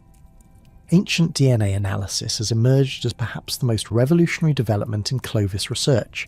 since the original discoveries at Blackwater Draw. The successful extraction and analysis of DNA from the Anzic burial in Montana provided the first direct genetic evidence about Clovis populations, while establishing clear relationships to modern Native American groups. The Anzic genome revealed that Clovis populations were directly ancestral to many contemporary Native American populations, confirming biological continuity despite cultural changes that occurred during the post-Clovis period. Comparative genomics studies have expanded upon the Anzic findings by analysing ancient DNA from pre-Clovis, Clovis, and post-Clovis contexts across the Americas. These studies reveal complex patterns of population movement, genetic admixture, and demographic change that occurred during the initial colonization period. The genetic evidence indicates that all Native American populations derive from a single founding population that entered the Americas through Beringia, though this population may have been subdivided into distinct lineages before spreading throughout the continents. Population genetics research has provided insights into the demographic processes that characterized early American populations, while revealing the genetic bottlenecks and founder effects that shaped Native American genetic diversity. Studies of mitochondrial DNA and Y chromosome variation indicate that the effective population size of founding groups was quite small, possibly numbering in the hundreds of individuals. This small founding population underwent rapid expansion and geographic dispersal that created the patterns of genetic variation observed in contemporary Native American populations. Improved radiocarbon dating techniques have revolutionized chronological studies of Clovis and related cultures by providing more precise and reliable age estimates for archaeological deposits. The development of accelerator mass spectrometry dating enabled analysis of much smaller samples while reducing contamination risks that had plagued earlier dating efforts. These improvements have refined the chronological framework for Clovis culture, while enabling a more precise correlation between archaeological and paleo-environmental records. Bayesian statistical modelling of radiocarbon dates has further enhanced chronological precision by incorporating multiple dates from individual sites and regions into comprehensive temporal frameworks. These analyses have revealed the rapid spread of Clovis technology across North America, while documenting regional variations in timing and cultural development. The statistical modelling approaches have also enabled more sophisticated testing of competing hypotheses about the relationships between Clovis and pre-Clovis populations. Paleo-environmental reconstruction techniques have provided increasingly detailed pictures of the climatic and ecological conditions that characterise the Clovis period. High-resolution pollen records, ice core data, and marine sediment cores have documented the environmental changes that occurred during the late Pleistocene, while revealing the complex relationships between climate, vegetation, and animal populations. These reconstructions have enhanced understanding of the environmental challenges that Clovis populations faced and the adaptive strategies they employed. The integration of archaeological and paleo and environmental data has enabled more sophisticated modelling of human-environment interactions during the Clovis period. Computer simulations incorporating realistic parameters for human population growth, environmental carrying capacity, and resource availability have provided insights into the demographic and ecological processes that shaped early American populations. These models have been particularly valuable for testing hypotheses about the role of human hunting in Pleistocene megafauna extinctions. Geographic information systems technology has revolutionized spatial analysis of Clovis sites by enabling sophisticated examination of settlement patterns and environmental relationships. GIS applications have revealed correlations between site locations and environmental variables such as water sources, lithic resources, and topographic features that influence Clovis settlement decisions. These analyses have provided insights into the territorial organisation and mobility strategies that characterised Clovis populations. Lithic technological studies have continued to evolve through the application of new analytical techniques and theoretical frameworks that provide deeper insights into Clovis cultural organisation. chain operatoire analysis has revealed the complete technological sequences involved in Clovis tool production, while documenting the skill levels and time investments required for different manufacturing stages. These studies have enhanced understanding of the social mechanisms involved in technological transmission and the economic factors that influence tool production decisions.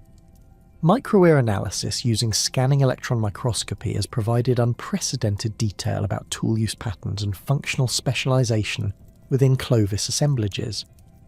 These studies have revealed the diverse range of activities performed with Clovis implements, while documenting the maintenance and curation strategies that enabled efficient tool use across extended periods. The functional analysis has also provided insights into the division of labour and activity organisation that characterised Clovis social systems. Residue analysis techniques have begun to provide direct evidence for the organic materials that Clovis tools were used to process, offering new insights into subsistence practices and technological applications. Protein residue analysis of stone tools has identified blood and other organic materials from specific animal species, providing direct evidence for hunting activities and prey selection patterns. Plant residue analysis has revealed the use of stone tools for processing various botanical materials, documenting the importance of plant resources in Clovis subsistence strategies. The debate over Clovis population estimates continues to generate new research approaches and analytical techniques. Traditional estimates based on site density and carrying capacity calculations have suggested total Clovis populations ranging from a few thousand to several 100,000 individuals. More recent approaches incorporating genetic diversity data and demographic modelling have generally supported estimates toward the lower end of this range, though significant uncertainty remains about the actual size of Clovis populations. Settlement pattern analysis has provided insights into Clovis social organisation and territorial management strategies, while revealing the sophisticated logistical systems that enabled their mobile lifestyle. Studies of site distributions and artefact assemblages have documented the specialised functions of different site types, including base camps, kill sites, quarry localities, and cache locations. These analyses have revealed the complex organisational systems that coordinated activities across vast territories while maintaining cultural coherence. The relationship between Clovis and contemporary archaeological cultures remains an active area of research and debate. The Gaini culture of the Great Lakes region shows clear technological relationships to Clovis, while displaying distinctive regional characteristics that may reflect local adaptations or cultural preferences. The temporal and geographic overlap between these traditions suggests complex patterns of cultural interaction and technological transmission that challenge simple models of cultural replacement. Recent discoveries of Clovis Age sites in South America have expanded the geographic scope of research while raising new questions about the speed and mechanisms of initial human dispersal throughout the Americas. Sites like Quebrada Jaguay and Quebrada Tacuay in Peru contain evidence for coastal adaptations that may represent alternative colonization strategies to the terrestrial hunting focus traditionally associated with Clovis culture. These discoveries have highlighted the diversity of adaptive strategies that characterized early American populations. The application of landscape archaeology approaches has provided new perspectives on Clovis land use patterns and territorial organization. These studies examine the relationships between archaeological sites and landscape features at multiple spatial scales, while considering the environmental and logistical factors that influence settlement decisions. Landscape analysis has revealed the sophisticated knowledge systems that enabled Clovis groups to navigate and exploit resources across vast and diverse territories. Isotopic analysis of human remains from Clovis contexts has begun to provide direct evidence about diet, mobility, and life history patterns among these early populations. Stable carbon and nitrogen isotope analysis of the Ansic burial revealed dietary patterns consistent with heavy reliance on terrestrial mammals, while documenting the high trophic level that characterized Clovis subsistence strategies. Strontium isotope analysis has provided insights into mobility patterns and geographic origins of individuals buried at specific sites. The study of Clovis artistic expression and symbolic behaviour has revealed dimensions of cultural complexity that extend beyond purely functional considerations. Engraved bone artefacts from sites like Gault demonstrate sophisticated artistic capabilities while suggesting the existence of symbolic communication systems. Red ochre associated with the Anzic burial provides evidence for ritualized treatment of the dead and possible spiritual beliefs about colour symbolism and afterlife concepts. Computational modelling approaches have become increasingly sophisticated tools for testing hypotheses about Clovis cultural processes and demographic patterns. Agent-based models have simulated the spread of Clovis technology across North America while exploring the social mechanisms that could account for the observed patterns of cultural transmission. These models have provided insights into the population sizes, interaction networks, and technological adoption rates that could produce the archaeological patterns associated with Clovis culture. The integration of multiple lines of evidence from archaeology, genetics, linguistics, and environmental sciences has created increasingly comprehensive models of early American cultural development. Interdisciplinary research programs have revealed the complex interactions between environmental change, technological innovation, and social organization that shape the trajectory of human cultural evolution in the Americas.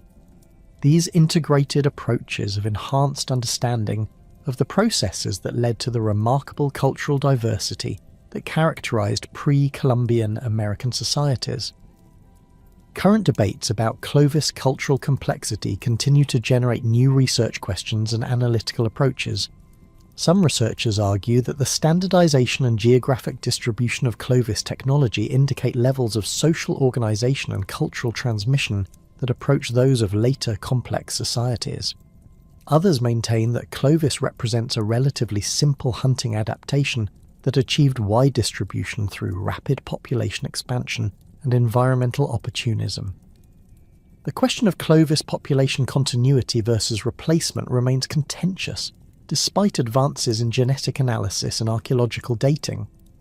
While the Anzic genome clearly demonstrates genetic continuity between Clovis and later Native American populations, the archaeological record shows significant cultural discontinuities that suggest major social and technological reorganization during the post-Clovis period. Understanding the mechanisms that produce these patterns of biological continuity and cultural change remains a major challenge for American archaeology. The role of Clovis populations in Pleistocene megafauna extinctions continues to generate intense debate as new evidence emerges from both archaeological and paleontological contexts. Recent discoveries of additional kill sites and improved dating of extinction events have refined understanding of the temporal relationships between human activities and species disappearances. However, the relative importance of human hunting versus climate change in driving extinctions remains unresolved despite decades of research. Emerging technologies promise to continue revolutionizing Clovis research in the coming decades. Ancient protein analysis may provide new insights into diet and subsistence practices, while revealing functional aspects of organic tools that have not survived in the archaeological record. Improved ancient DNA techniques may enable analysis of degraded genetic material from a wider range of contexts, while providing more detailed pictures of population relationships and demographic processes. The application of machine learning and artificial intelligence to archaeological data analysis is beginning to reveal patterns and relationships that were not apparent through traditional analytical approaches. These techniques may enable more sophisticated analysis of lithic technological variation, while identifying subtle patterns in artifact distributions that reflect cultural processes. The integration of big data approaches with traditional archaeological methods promises to enhance understanding of the complex cultural and environmental processes that shaped early American societies. The legacy of Clovis culture extends far beyond its chronological position as one of the earliest well-documented archaeological traditions in the Americas. The technological innovations, social organizational strategies, and adaptive capabilities that characterize Clovis populations established precedents that influence subsequent cultural development throughout North American prehistory. The sophisticated lithic technologies, extensive territorial management systems, and complex subsistence strategies that enabled Clovis success provided foundations upon which later cultures built their own adaptive solutions. The rapid geographic expansion and cultural standardization achieved by Clovis populations demonstrated the potential for human societies to successfully colonize and exploit diverse environments within remarkably brief time periods. This achievement established humans as a continental-scale ecological force, capable of influencing environmental systems and species distributions across vast geographic areas. The Clovis expansion represents one of the most successful examples of human cultural adaptation and geographic colonization in the archaeological record. The technological legacy of Clovis culture influenced lithic traditions throughout North American prehistory, with fluting techniques and bifacial reduction strategies appearing in various forms across different temporal and geographic contexts. The sophisticated understanding of stone tool production that characterized Clovis populations provided technological foundations that were modified and elaborated by subsequent cultures while maintaining core principles of efficient raw material utilization and functional tool design. Modern understanding of Clovis culture continues to evolve as new discoveries and analytical techniques provide fresh insights into the complexity and significance of these early American populations. The integration of archaeological, genetic, environmental, and technological evidence has created increasingly sophisticated models of Clovis cultural systems, while revealing the remarkable achievements of these pioneering societies. As research continues, Clovis culture remains a crucial key to understanding the initial human colonization of the Americas and the foundations of Native American cultural development that would flourish for thousands of years across both continents. The story of the Clovis people represents far more than an archaeological curiosity or academic debate about early American chronology. These remarkable populations achieved one of humanity's greatest colonization successes, spreading sophisticated technologies and cultural adaptations across an entire continent within just a few centuries. Their legacy lives on not only in the archaeological record they left behind, but in the genetic heritage of Native American populations and the cultural foundations they established for thousands of years of subsequent human achievement in the Americas. Understanding Clovis culture provides essential insights into human adaptive capabilities, technological innovation, and the complex relationships between environmental change and cultural development that continue to shape human societies today.